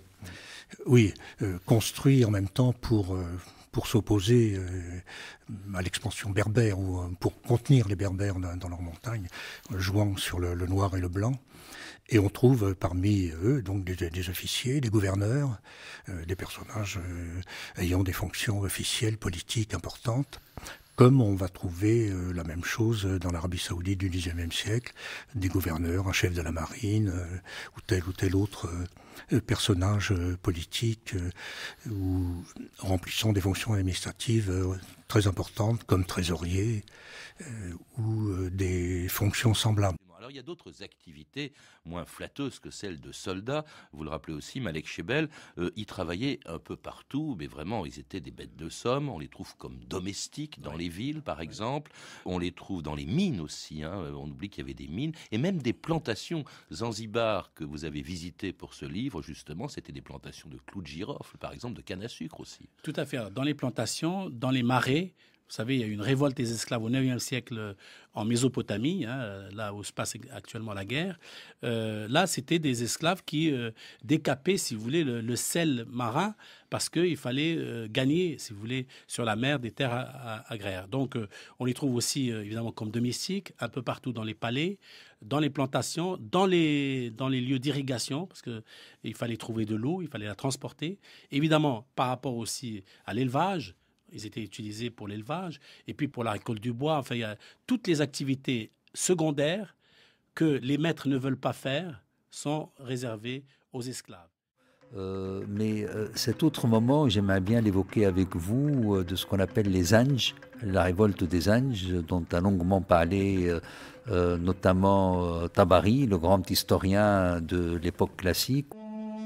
La plus grande révolte des esclaves africains consignée dans des documents historiques eut lieu en Irak. Connue sous le nom de révolte des Anges, elle dura de 869 à 883. Des milliers d'Africains réduits en esclavage, en provenance principalement de la Corne de l'Afrique, se joignirent à d'autres groupes pour se révolter contre l'esclavage et exiger des réformes sociales. Les insurgés Zanj établirent même leur propre État, avec sa capitale dénommée Al-Muqtara, et pendant 14 ans, menacèrent et défièrent gravement le règne du califat abbasside. Il y a eu donc très tôt en islam, donc dès l'époque classique et au IXe siècle, l'organisation des Noirs, vraiment à l'américaine, 19e siècle, destinée à l'industrie de l'époque, c'est-à-dire la culture de la canne en plus. C'était le coton ou la canne, là c'était la culture de la canne, et ça se passait dans les marais, il fallait donc les marais, dans la région de Bassora, dans le sud de la Mésopotamie, où il y avait d'énormes champs d'agriculture à une échelle monopolistique et industrielle qui appartenaient donc à l'État abbasside, et l'intégralité des travailleurs étaient des esclaves africains. Donc là, il y avait cette ligne qui a été une ligne énorme de Zanzibar en passant par Oman et vers la Mésopotamie, qui était un flux de traite, en fait. Il y avait une problématique de traite, et il y a eu un événement majeur et très impressionnant d'une révolte des Anges, pratiquement un moment à la Spartacus qu'avait connu donc, et qui avait ébranlé l'Empire au IXe siècle. La troisième révolte a lieu effectivement au IXe siècle, engage des milliers, peut-être des dizaines de milliers de personnes, d'esclaves. Sont associés à eux également un certain nombre de gens non esclaves, pauvres ou autres, qui ont des revendications fiscales. Mais le gros de la révolte est conduite effectivement par des dizaines de milliers d'esclaves et va à un certain moment menacer jusqu'à probablement l'Empire abbasside. Et l'autre, donc ces gens, comme vous l'avez dit, sont employés dans le sud de la Mésopotamie à enlever la couche de sel de la terre pour rendre les cultures possibles. Et je crois que la révolte, sa répression, va durablement marquer les esprits dans le monde musulman, en ce sens que on n'aura plus par la suite, sauf au XIXe siècle à Sokoto en Afrique, on n'aura plus par la suite de gros rassemblements de main-d'œuvre de ce type, avec des dizaines de milliers d'esclaves. On ne trouve pas d'exemple après le 8e, 9e siècle de rassemblements en un lieu d'une main-d'œuvre servile extrêmement importante. Je crois que une des raisons tient à cette révolte des anges qui a marqué durablement les esprits dans le monde musulman. Zanj, d'ailleurs, qui veut dire noir, qui veut dire même noir au sens péjoratif, on peut dire nègre, et c'est à partir de là qu'il y a le mot Zanzibar, d'ailleurs aussi. Donc les marchands d'esclaves, dont on va révéler l'identité sous peu, les marchands d'esclaves ont étendu leur réseau. Hein. Donc c'est un réseau qui a commencé à s'étendre jusqu'à faire, on va dire, de l'Atlantique, écoutez bien, de l'Atlantique jusqu'à la Chine, hein, d'est à ouest, et du nord au sud de la Russie jusqu'en Afrique. Hein, n'est-ce pas? Donc c'était un réseau très étendu, un réseau qui était contrôlé par une sorte, disons, de mafia, hein, une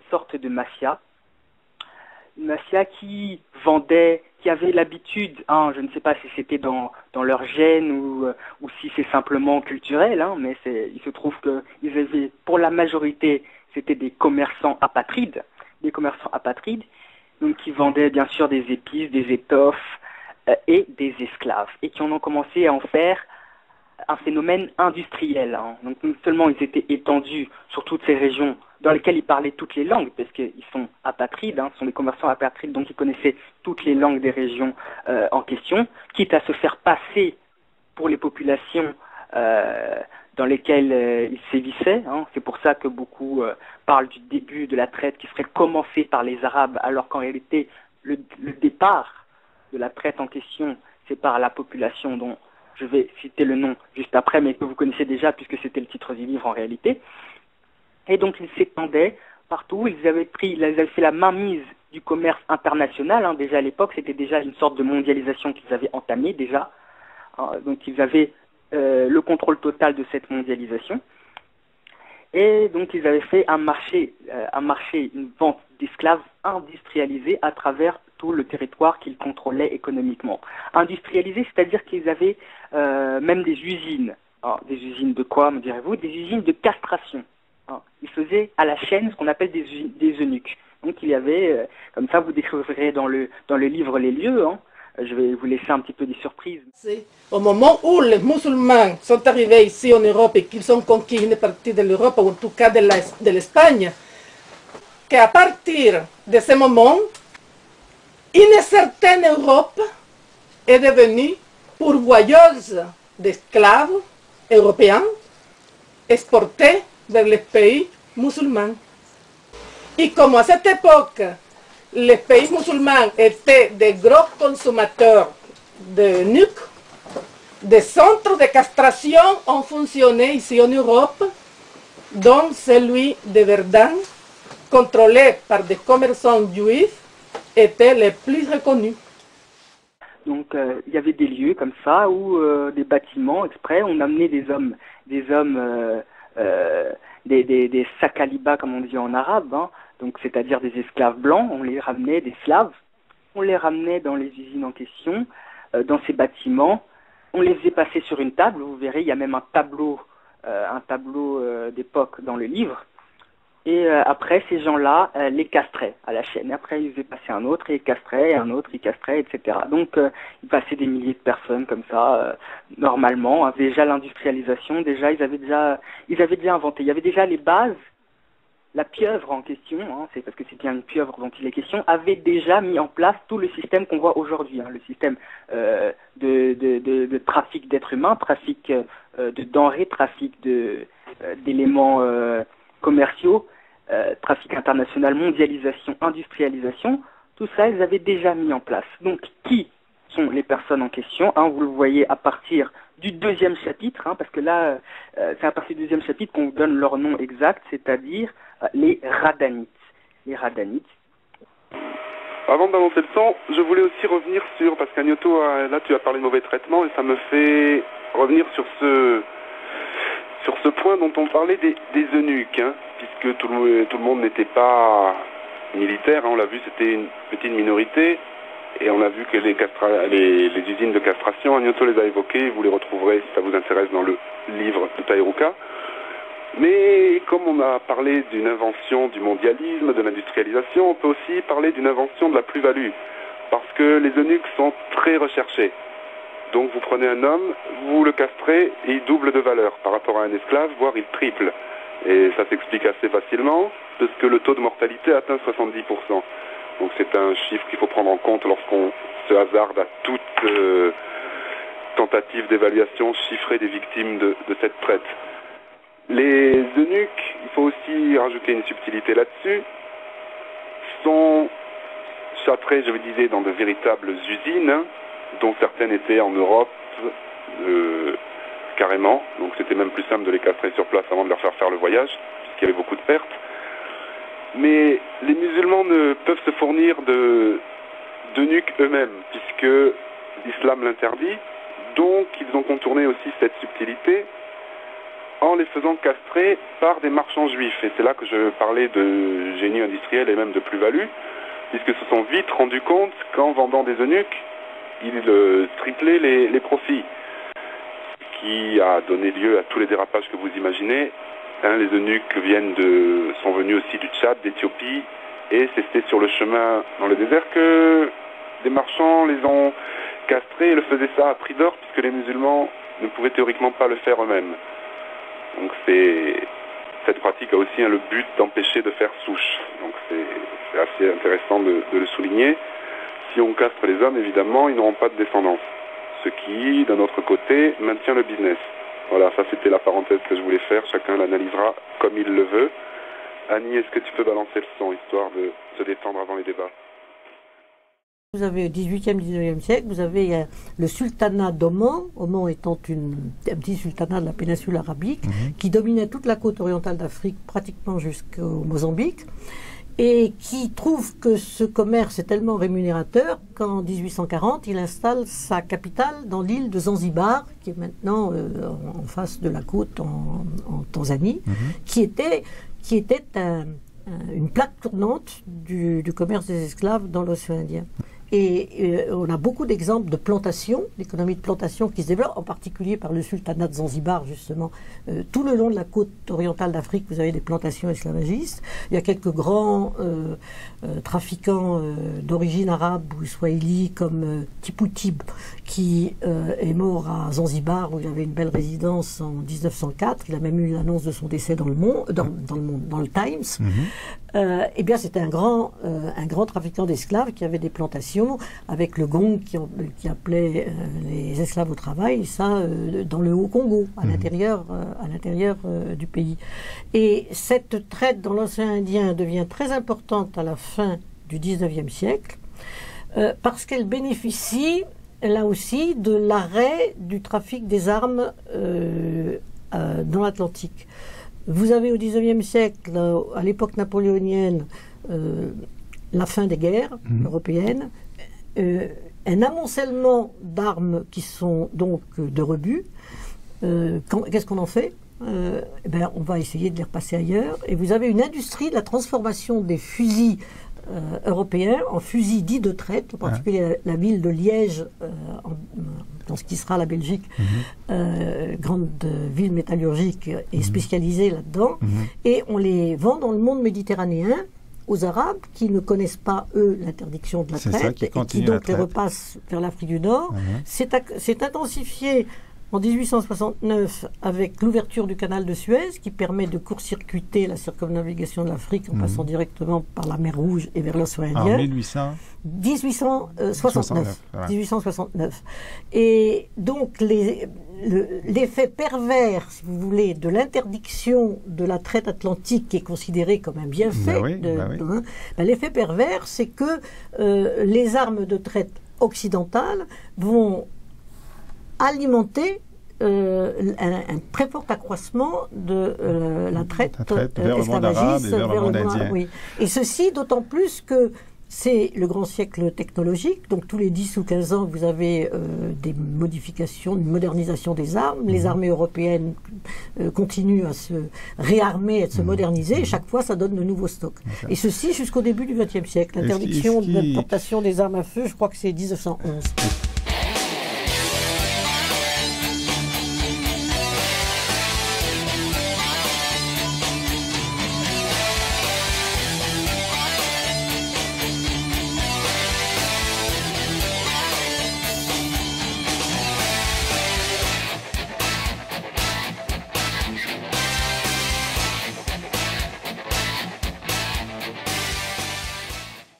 D'accord. Moi, je fais allusion sur la loi Taubira, en fait, par rapport à l'esclavage. Tu disais que c'était une coquille vide. La loi Taubira, qu'est-ce qu'elle a fait? Elle a permis à Pétré Grenouillot d'avoir un prix au Sénat. Elle a permis à plein de gens, en fait, cette loi. Elle a permis de s'exprimer, de revisiter, de nier, en fait, ce génocide, sans aucun problème. Il n'y a jamais eu autant de révisionnisme concernant l'histoire de cette traite négrière que depuis qu'il y a cette loi. Les Filkenkraut, et finalement on s'aperçoit que pour être efficace, cette loi, elle doit prendre modèle sur les lois Guesso, qui elle, par contre, alors elle fait office vraiment du drame absolu. Elle représente la loi pure, nue, le Graal. Et c'est incroyable qu'il faille s'appuyer sur cette loi-là pour obtenir la justice. Moi, je pense qu'il faut laisser travailler les historiens sur tous les domaines. Si Pétré Grenouillot a envie de dire les Noirs se sont vendus entre eux, il faut le laisser faire, comme il faut laisser dire aussi. Mais il faut laisser les autres historiens aussi. Sur les autres drames, et notamment les génocides qui concernent les Juifs, de la même façon, s'exprimer de la même façon. Moi, je pense que il faut laisser, et quand on est sûr de ce qu'on dit, on n'a pas peur du débat. Voilà. Et donc, moi, je n'ai aucun problème. Et si certains disent les Noirs sont partis en croisière dans les Antilles, qu'ils nous le disent. De toute façon, ça ne changera rien à l'histoire. De toute façon, on n'a pas récupéré un franc. On ne récupérera jamais un franc. Et ceux qui pensent qu'on va récupérer un franc, ils se trompent. L'histoire, les lois sont devenues la censure des historiens, finalement. Il y a une gestion de la pleurniche. Il y a une gestion de toute la mignonnerie, de la chialerie, qui devient indécente. Et je pense, c'est d'ailleurs le président du Sénégal, Ouad, qui disait, il est très juste, il dit non, moi je suis bien évidemment contre les réparations, parce qu'on ne peut pas réparer ça. Voilà, c'est tout. Ne parlons plus jamais de réparation. Avançons ensemble pour que les justices soient faites pour tous et que ce soit la même. Mais ceux qui ont inventé le concept des réparations sur un crime contre l'humanité, sont des pornographes, sont de l'obscénité, et sont des gens qui jouent et qui instrumentalisent la mort et la souffrance à des fins immondes. C'est comme ça que je le vois. Pas dégueulasse, médiocre, mais ce sont des êtres humains. On en fait partie, et voilà, je joue avec eux et je suis prêt à débattre avec eux, quand ils le voudront. Alors j'aimerais Moi, j'ai aucune leçon de morale, tu l'as bien compris, à recevoir de toute la chialerie internationale, et même que ce soit des Noirs, des Juifs, des Arabes, des Grecs, n'importe qui. Voilà. Moi, je vois les gens je reviens du Liban, je vois les gens qui se battent pour une cause noble, et juste ça se voit dans un regard, et puis c'est tout, ça s'arrête là. Et puis d'ailleurs, ils pleurent pas, eux. Ils sont pas en train de te faire non, on a souffert, non. Bon, ils sont efficaces, ils font ce qu'ils ont à faire. Et donc aujourd'hui, voilà, on en est là, et je suis moi persuadé que ce discours, les gens peuvent l'entendre, et je sais qu'on est nombreux à le partager, et que de toute façon, nous allons vers l'universel. Les autres se raccrochent à leurs barrières et leurs frontières communautaires comme ils peuvent.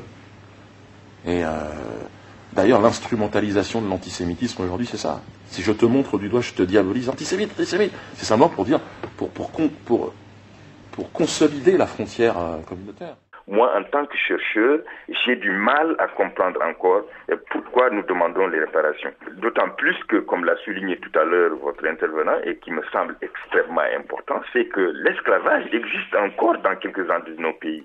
Je parle l'exemple que je connais le mieux, c'est la Mauritanie. Frégis Quenom. On a notre illustre poète écrivain Aimé Césaire, poète martiniquais, qui avait aussi relativisé en disant que cette question de l'esclavage ou du colonialisme était irréparable. On ne peut pas réparer ça. Et aussi, il faut reconnaître que penser à réparer cet événement consiste à mettre un point final et y mettre mal même ce point final, parce que comment vous pouvez réparer l'esclavage? Ce n'est pas possible à mon avis. On va évoluer dans cette émission. Je vous propose maintenant de retrouver le conservateur en chef de la maison des esclaves de l'île de Gorée au Sénégal.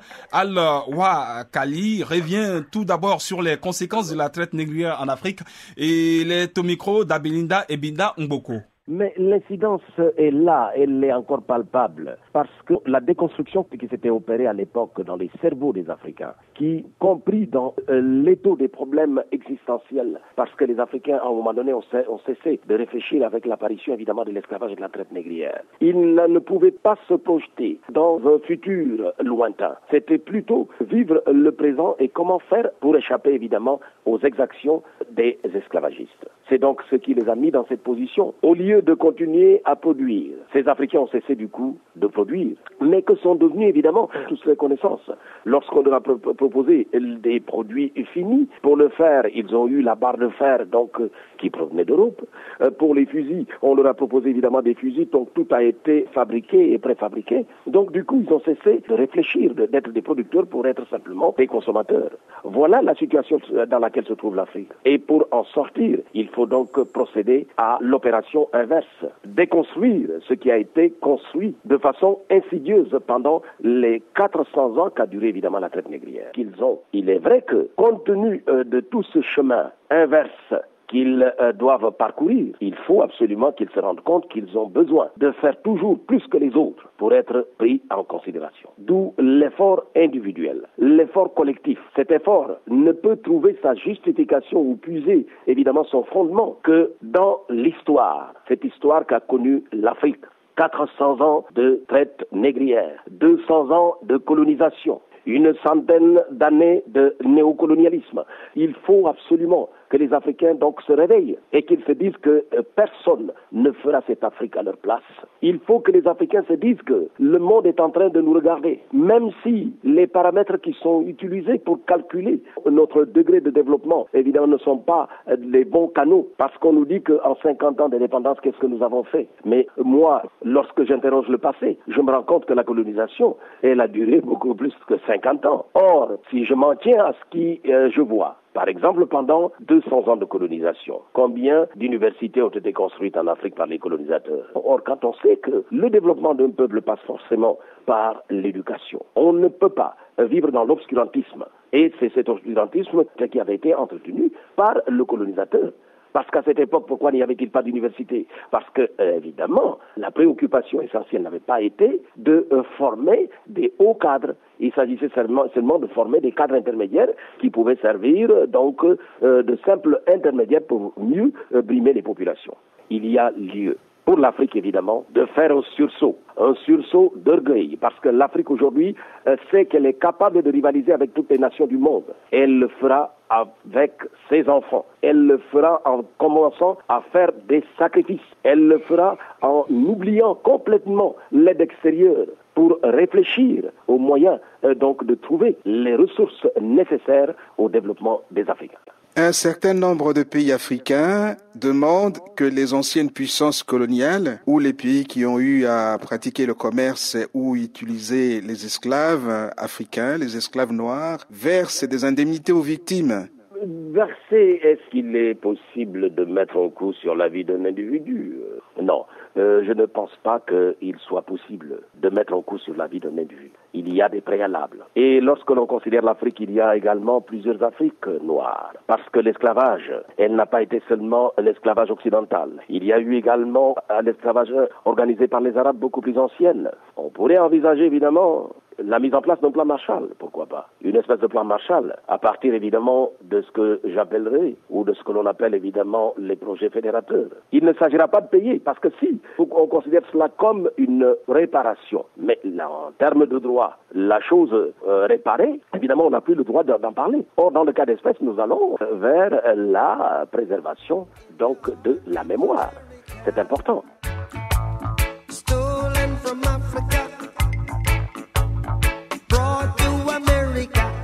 Voilà, c'était la contribution du conservateur en chef de la maison des esclaves de l'île de Gorée au Sénégal, Al-Wa Kali. À cette émission donc sur la traite négrière et les demandes de réparation, il était au micro d'Abelinda Ebinda Mboko. Une réaction rapidement sur le contenu de cela, Fréjus? Oui, très très rapidement. Ce que je condamne dans tout ce qu'a dit l'interlocuteur tout à l'heure, c'est qu'il a dit qu'à 100 ans de traite négrière, 200 ans de colonialisme, 100 ans de néocolonialisme, mais il n'est pas allé jusqu'au bout. Qu'est-ce que les Africains eux-mêmes ils ont fait? Il faut qu'on dise ça. Ceux qui ont succédé aux colons, qu'est-ce qu'ils ont fait? Quand vous lisez Les Soleils des Indépendances, vous apprenez beaucoup sur la corruption qui a succédé au colonialisme, ce que les intellectuels cols blancs africains ont fait de leur pays. Ça nous suit jusqu'à ce jour. On n'aura rien de la part des anciens esclavagistes comme réparation, puisque eux-mêmes ils sont en crise d'ailleurs aujourd'hui. Monsieur Pedro Grenouillot ou Grenouille empêtré, comme on l'appelle, Grenouille d'eau, je ne sais pas. Si Taubira, il n'y a pas eu la loi française, dite la loi Taubira, je ne suis pas très sûr que la grenouille, ou bien monsieur Grenouille d'eau, son nom m'échappe souvent, oui, aurait écrit son livre sur les traites négrières. Alors, je lis un chapitre très volontariste où M. Pedro Grenouillot dit que l'Afrique était un acteur actif, un acteur consentant dans la traite négrière. Et je sais pourquoi il le dit. Tout simplement parce que en 2001, on déclare que la loi Taubira institue que la traite négrière était une contre l'humanité. Et vous allez voir que tout le monde deux personnes peuvent réagir devant le même problème, mais pas pour les mêmes raisons. Si j'ai écrit mon livre, c'est parce que j'ai réagi aussi, dès qu'on a commencé à parler du crime contre l'humanité, parce que je savais nécessairement qu'au bout, si la France commence à mettre que ce qu'elle appelle la traite négrière était un crime contre l'humanité, on allait nous dire à la fin, mais qui a commis le crime? Bien, comme nous n'écrivons jamais notre histoire, on aurait dit voilà, ce sont les chefs de village africains. Donc, vous voyez, on ne peut pas demander réparation, vous êtes victime de votre propre malheur. Monsieur Pedro Grenouillot est un médiocre, il est membre de l'Institut. Si c'est un historien, il est médiocre. Un historien ne fait pas de la prose. Il est le témoin de l'histoire. Monsieur Grenouillot n'est pas le témoin de l'histoire, il fait de la prose. Il y a un incompétent qui s'appelle Pedro Grenouillot. Il y avait une traite africaine avant. Son livre est nul. J'ai jamais même vu ça. On prend des mots, on ne définit pas, parce qu'on a affaire aux nègres. Nullissime. Nullissime. J'ai jamais vu ça. Ça dit pour le détruire même, il ne faut même pas faire beaucoup d'argumentation. Il faut prendre les faits bout à bout. Et comme ça, lui-même, il va voir l'incohérence de ce qu'il fait. Alors donc, c'est un livre négationniste pour pouvoir dire que c'est les Africains eux-mêmes qui sont responsables de la traite. Évidemment, les ennemis de toujours de l'Afrique ont sauté sur l'occasion pour dire, ah voilà le livre qu'il nous faut, on l'a même décoré d'un prix. Sachez une chose, c'est que quand on a vraiment fait l'histoire, quand on n'est pas un idéologue, on maîtrise les catégories de l'historiographie. Il y a une catégorie là qu'ils ne connaissent pas, que ce soit Pedro Grenouillot ou Mbokolo. Hein, ils ne connaissent pas. Cette catégorie, ça s'appelle la causalité historique.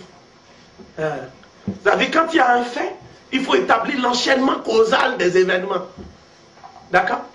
Et c'est universel, tout le monde connaît ça. Hein? Et donc d'abord, la première chaîne, c'est ce qu'on appelle maintenant les planificateurs, les concepteurs dans la causalité historique, si tu as fait l'histoire vraiment. La deuxième chaîne, le deuxième niveau de responsabilité, ce sont ceux qui ont fourni la logistique, c'est-à-dire qui ont financé, qui ont fourni la logistique. Troisième niveau de responsabilité, ce sont ceux qui ont organisé sur place à partir de la logistique. organisé sur place, l'organisation. Donc la traite, c'était une organisation aussi. Hein. Ce n'était pas des Africains qui se levaient pour emmener d'autres Africains sur un marché en disant « venez nous acheter ». Sinon, pourquoi ceux qui venaient acheter, sachez les Africains venaient avec des canons et tuaient les Africains dans les radias. Tu ne vas pas faire un commerce avec des canons. Pourquoi tu fais un commerce avec des canons puisque l'autre vient librement te livrer son frère? Ensuite, vous avez un autre niveau de responsabilité juste en dessous. C'est ce qu'on appelle maintenant, sur place, les bras armés, c'est-à-dire les mercenaires qui vont faire le travail. C'est-à-dire les gens, les exécutants du travail. Ensuite, vous avez en dessous encore ce qu'on appelle maintenant les complices sur place. C'est-à-dire il y a des gens qui disent, bon, on ne veut pas quand même être vendu. Donc comme ils ont des canons, on ne peut pas. Donc on ne veut pas être vendu. Tu vois? Olivier Petro-Godoyo n'a pas pris en compte le principe de causalité historique comme l'a dit Jean-Charles. C'est-à-dire quels sont les facteurs sociaux, économiques, idéologiques, religieux, technologiques qui peuvent expliquer les règnes maritimes des Européens en Afrique. Et aussi quelles ont été les conséquences économiques, sociales, idéologiques et humaines pour l'Afrique. Et faire la projection jusqu'à aujourd'hui. C'est ça qui n'existe pas. Et naturellement, sournoisement, Petro-Godoyo a éludé la question centrale du Code noir. Parce que le Code noir n'a pas été rédigé par les rois africains. Le Code noir n'a pas été appliqué en Afrique. Et le problème central de cette affaire-là, c'est quand même le Code noir. Parce qu'il n'y a aucun individu en Afrique qui a rédigé un document pour dire qu'un être humain, c'était un bien meuble.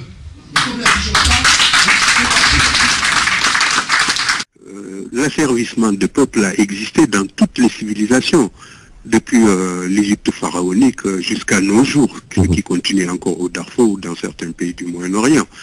Mais en Afrique, comme la propriété privée n'existait pas, pendant un moment, c'était des coopératives qui exploitaient en fait les terres qui étaient considérées comme une propriété commune. Mais plus la puissance dépendait de la possession de terres, etc., et d'hommes pour les travailler, est apparu le servage. Des hommes se vendaient eux-mêmes pour éteindre une dette. Mais ce qui peut expliquer que ce servage ne puisse en aucun cas ressembler à ce qui s'est passé dans le Nouveau Monde ou dans le monde arabo-musulman, parce que là, on n'introduisait pas la variable raciale, la variable ethnique. C'est ce qui explique donc que c'était du servage domestique, militaire ou tout simplement régulier. Bon, pour enchaîner sur le débat, dont je vous rappelle les termes, il s'agit de la controverse, même plus de la manipulation qui est faite autour de ça, médiatique, avec des auteurs, je ne sais même pas s'il est sain de rappeler leur nom, des grenouillards qui ressemblent plus à des crapauds, qui ont dit et écrit surtout n'importe quoi, parce que c'est l'argument qu'il soutient, je ne l'invente pas, je vais même le citer, c'est lui faire trop d'honneur, mais parfois il faut. L'esclavage était un bien qui avait une valeur marchande, qu'on voulait faire travailler le plus possible. Donc argument qu'il soutient pour dire que les esclaves dans les Antilles et les Amériques étaient bien traités. Donc ça c'est l'argument qu'il soutient. Alors, si on se rappelle ce que nous avons dit précédemment sur Haïti, on n'a pas assez insisté sur le chiffre, l'espérance de vie d'un esclave était de 4 ans. Donc au XVIIIe siècle, sur Saint-Domingue, les administrateurs coloniaux évaluaient la mortalité annuelle à 30 000. Donc voilà, 30 000 morts par an à renouveler tous les ans, rien que sur Saint-Domingue. Ça peut laisser pantois tous ceux qui veulent contester, nous opposer des chiffres fantaisistes, car on oublie trop souvent ce détail. La durée de vie d'un esclave était de 4 ans. Donc les Africains n'ont pas fait souche là-bas depuis le XVIe siècle, comme certains aiment à s'en persuader. Les conditions ne le permettent pas, et ça explique l'ancrage africain fort des figures qu'on a vues là-bas, comme les Toussaint, les Dessalines, les Boukman. Donc l'Afrique n'a cessé d'alimenter la Caraïbe et les Amériques au sens large. C'est-à-dire que, en fait, quand on regarde un peu un certain nombre de données, on s'aperçoit que, par exemple, la politique des natalités n'a jamais été véritablement aménagée et mise en place par les propriétaires. C'est-à-dire qu'il était véritablement beaucoup plus rentable pour eux, en fait, de faire travailler le captif jusqu'à ce qu'il décède et d'en racheter un nouveau, plutôt que de favoriser une politique des naissances. Et c'est pour ça que vous avez, par exemple, je me rappelle de certaines plantations françaises, sur 150 captifs, vous avez une seule naissance par an. Et quand bien même le propriétaire achetait 50 captifs de plus, vous aviez toujours une naissance par an. Pourquoi ?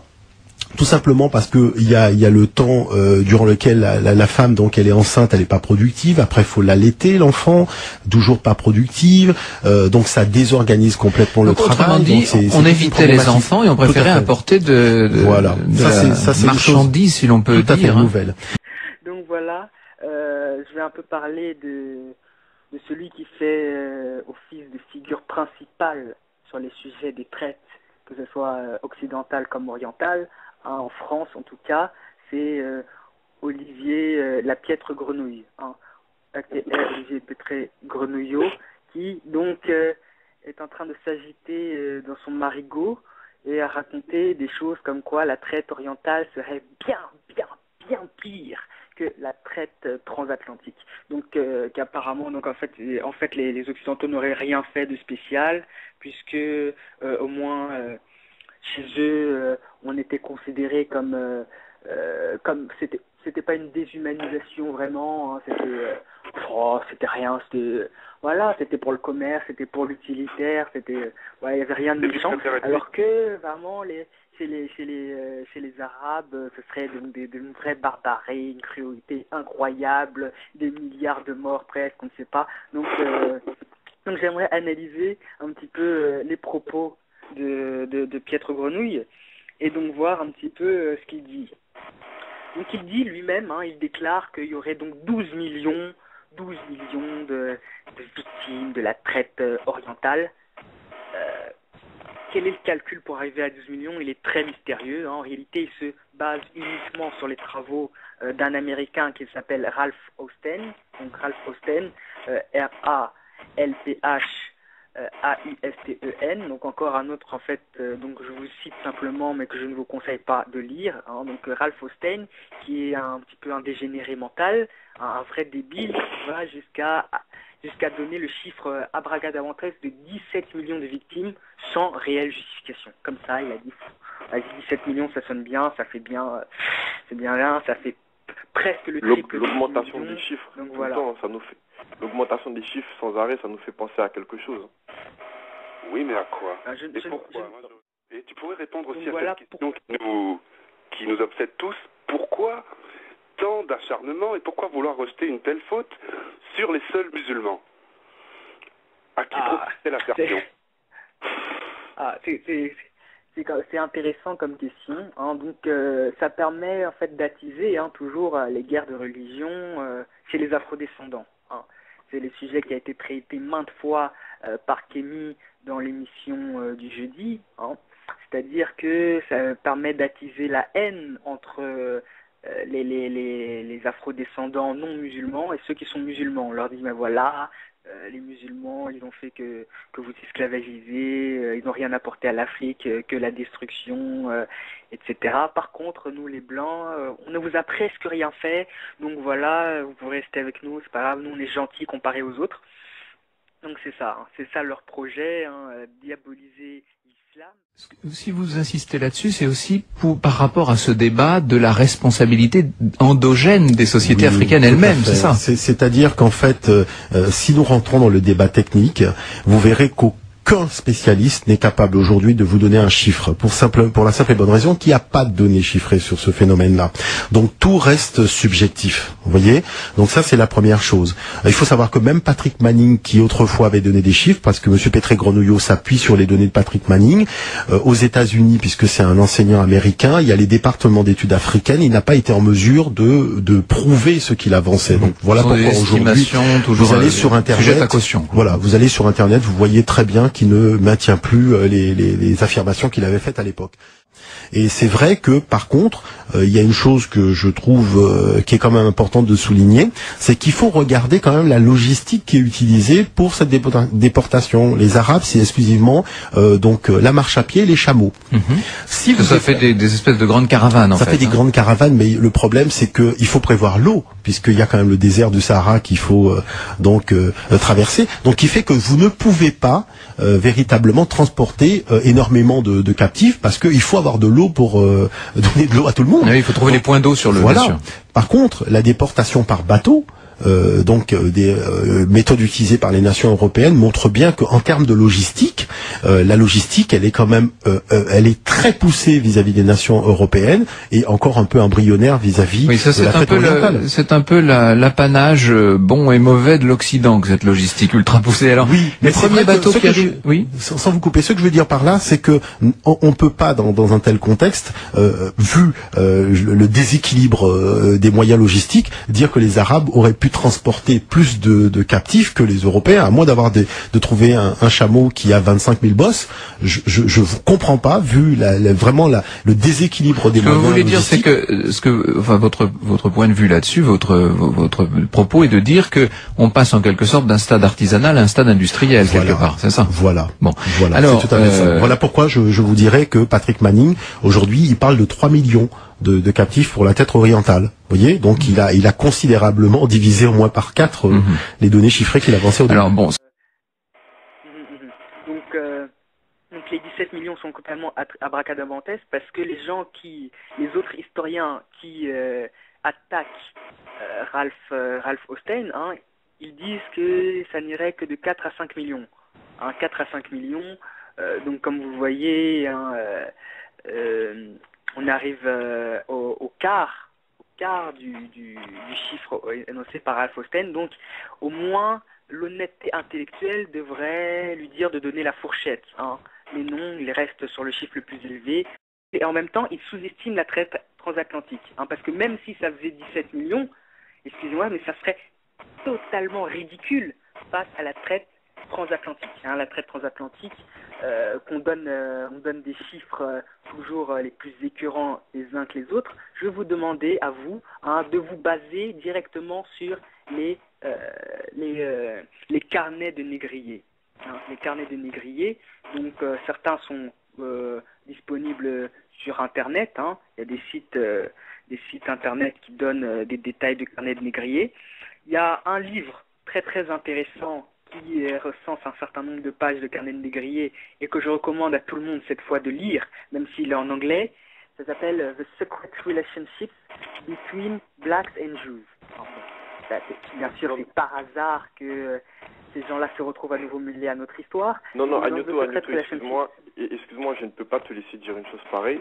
C'est pourquoi je me permets de rajouter une autre référence, mais cinématographique cette fois-ci, qui n'est certes pas dans le paradigme africain, mais qui pourrait, je pense, intéresser l'auditeur. Quand tu parlais tout à l'heure de ces expulsions massives qui ont été opérées par des peuples européens opprimés par une certaine élite, je conseillerais donc à l'auditeur averti, mais je ne compte pas endosser la responsabilité de ce film. C'est le film, donc un film de 1940, le film Juif Sous, S-U-S-S, d'accord, qui traite en partie, historiquement bien sûr, attention, qui traite en partie, enfin non pas en partie, totalement d'ailleurs, de la vision historique donc d'un royaume, d'un duché de Nuremberg, donc qui a subi cette abomination. Voilà. Merci. D'accord. J'espère que les frères de l'audiovisuel nous pardonneront cette digression et on leur passe la paix d'ailleurs. Ça valait le coup d'être ajouté. Je vous conseille le film. Le Jisous. Non, mais c'est vrai que c'est un bon film, historiquement très exact d'ailleurs, très réaliste. Bref. Donc ils disent qu'il n'y a eu que 15 millions de Noirs entre 1440 et quelques et 1800 et quelques, près de 5 siècles, qui ont été déportés. Quand on voit le rythme des bateaux, rien que le golfe du Bénin, on a déjà dépassé les 15 millions. Rien que le golfe du Bénin. C'est-à-dire Ouida, Elmina, Podor, etc. On a déjà dépassé les 15 millions, je l'ai prouvé.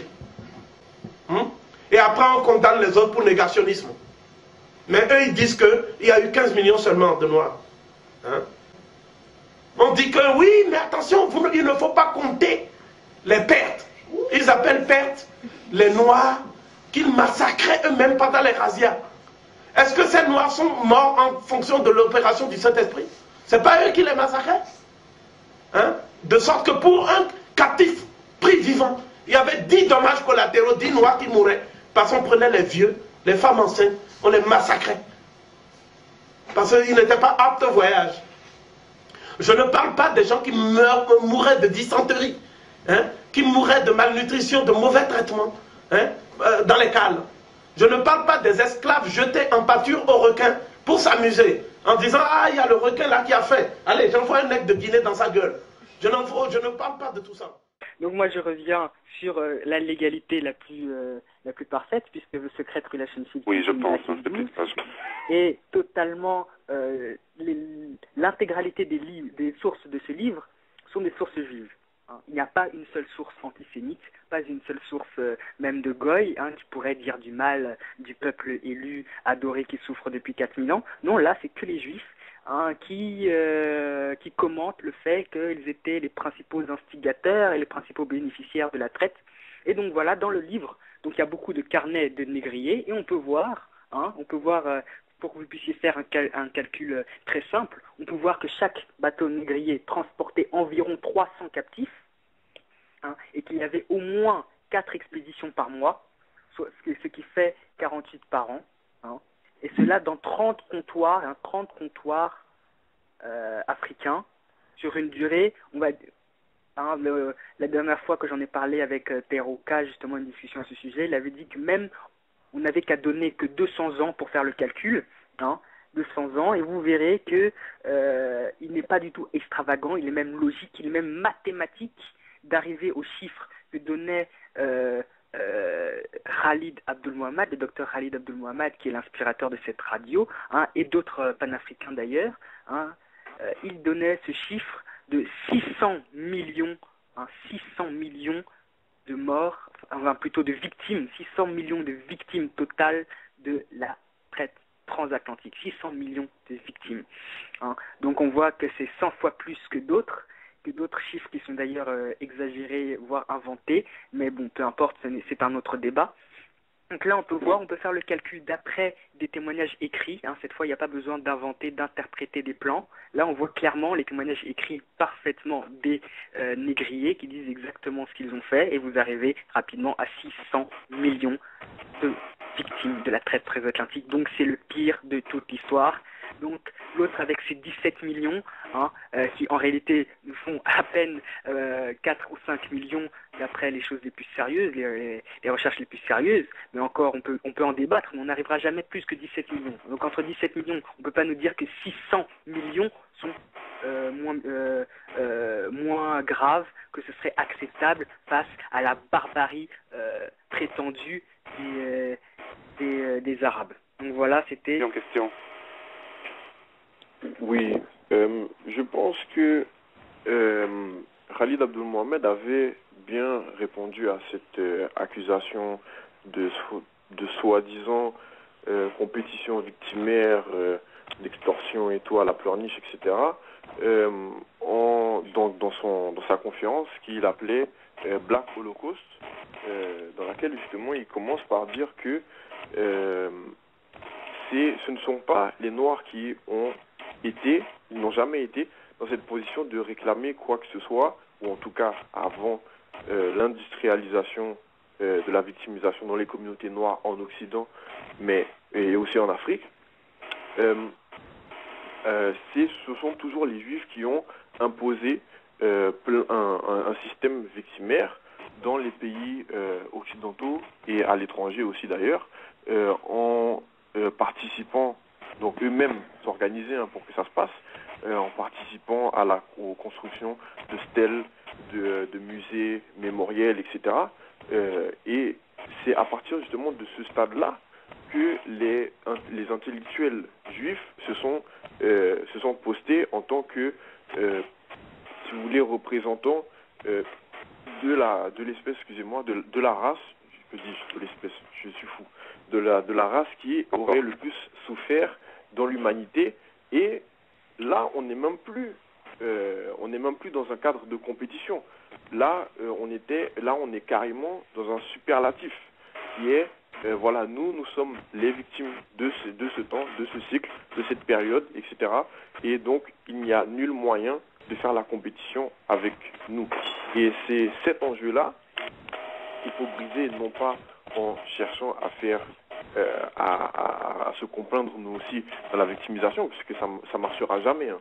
Eux ont carrément pu reconstruire des bâtiments afin de prouver, afin de légitimer donc leur souffrance, etc. Je parle bien sûr de quelques bâtiments historiques dont on se sert pour inviter les élèves à partir visiter, etc. Donc eux ont carrément fait un travail, et ce dès la fin de leur souffrance, pour entretenir ce mythe-là. Et nous, donc à part les déportations, à part la présence africaine dans le continent américain et dans le continent européen aussi d'ailleurs, il n'y a nulle preuve, si vous voulez, de ce massacre-là.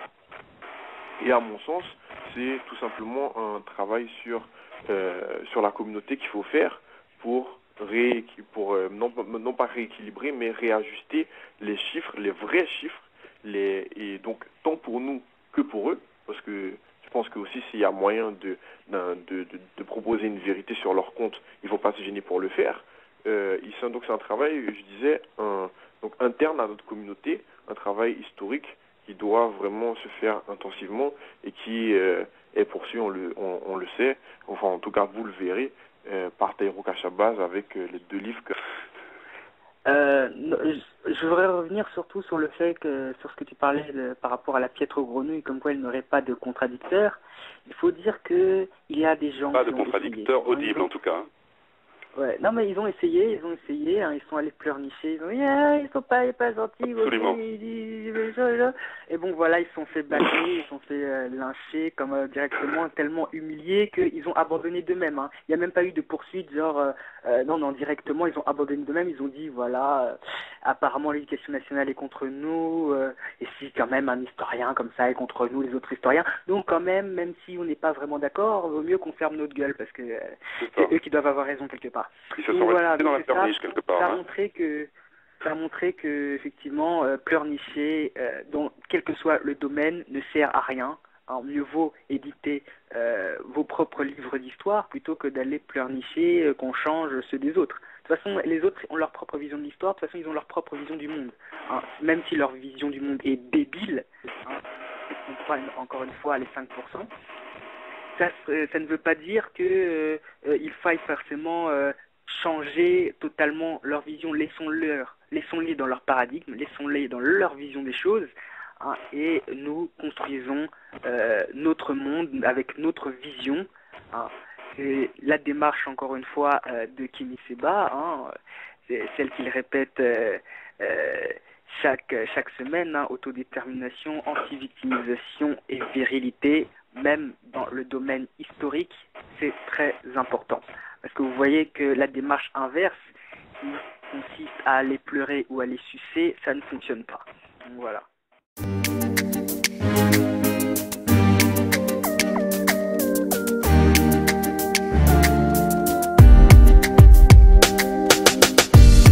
Africa, Mansea.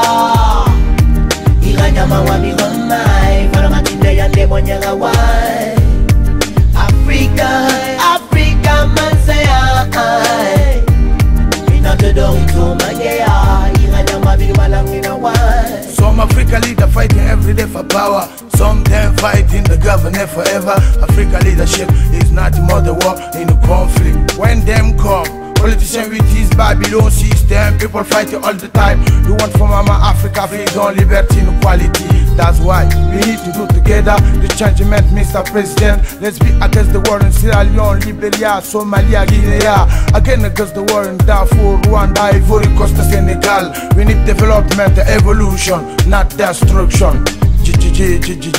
We need development, evolution, not corruption.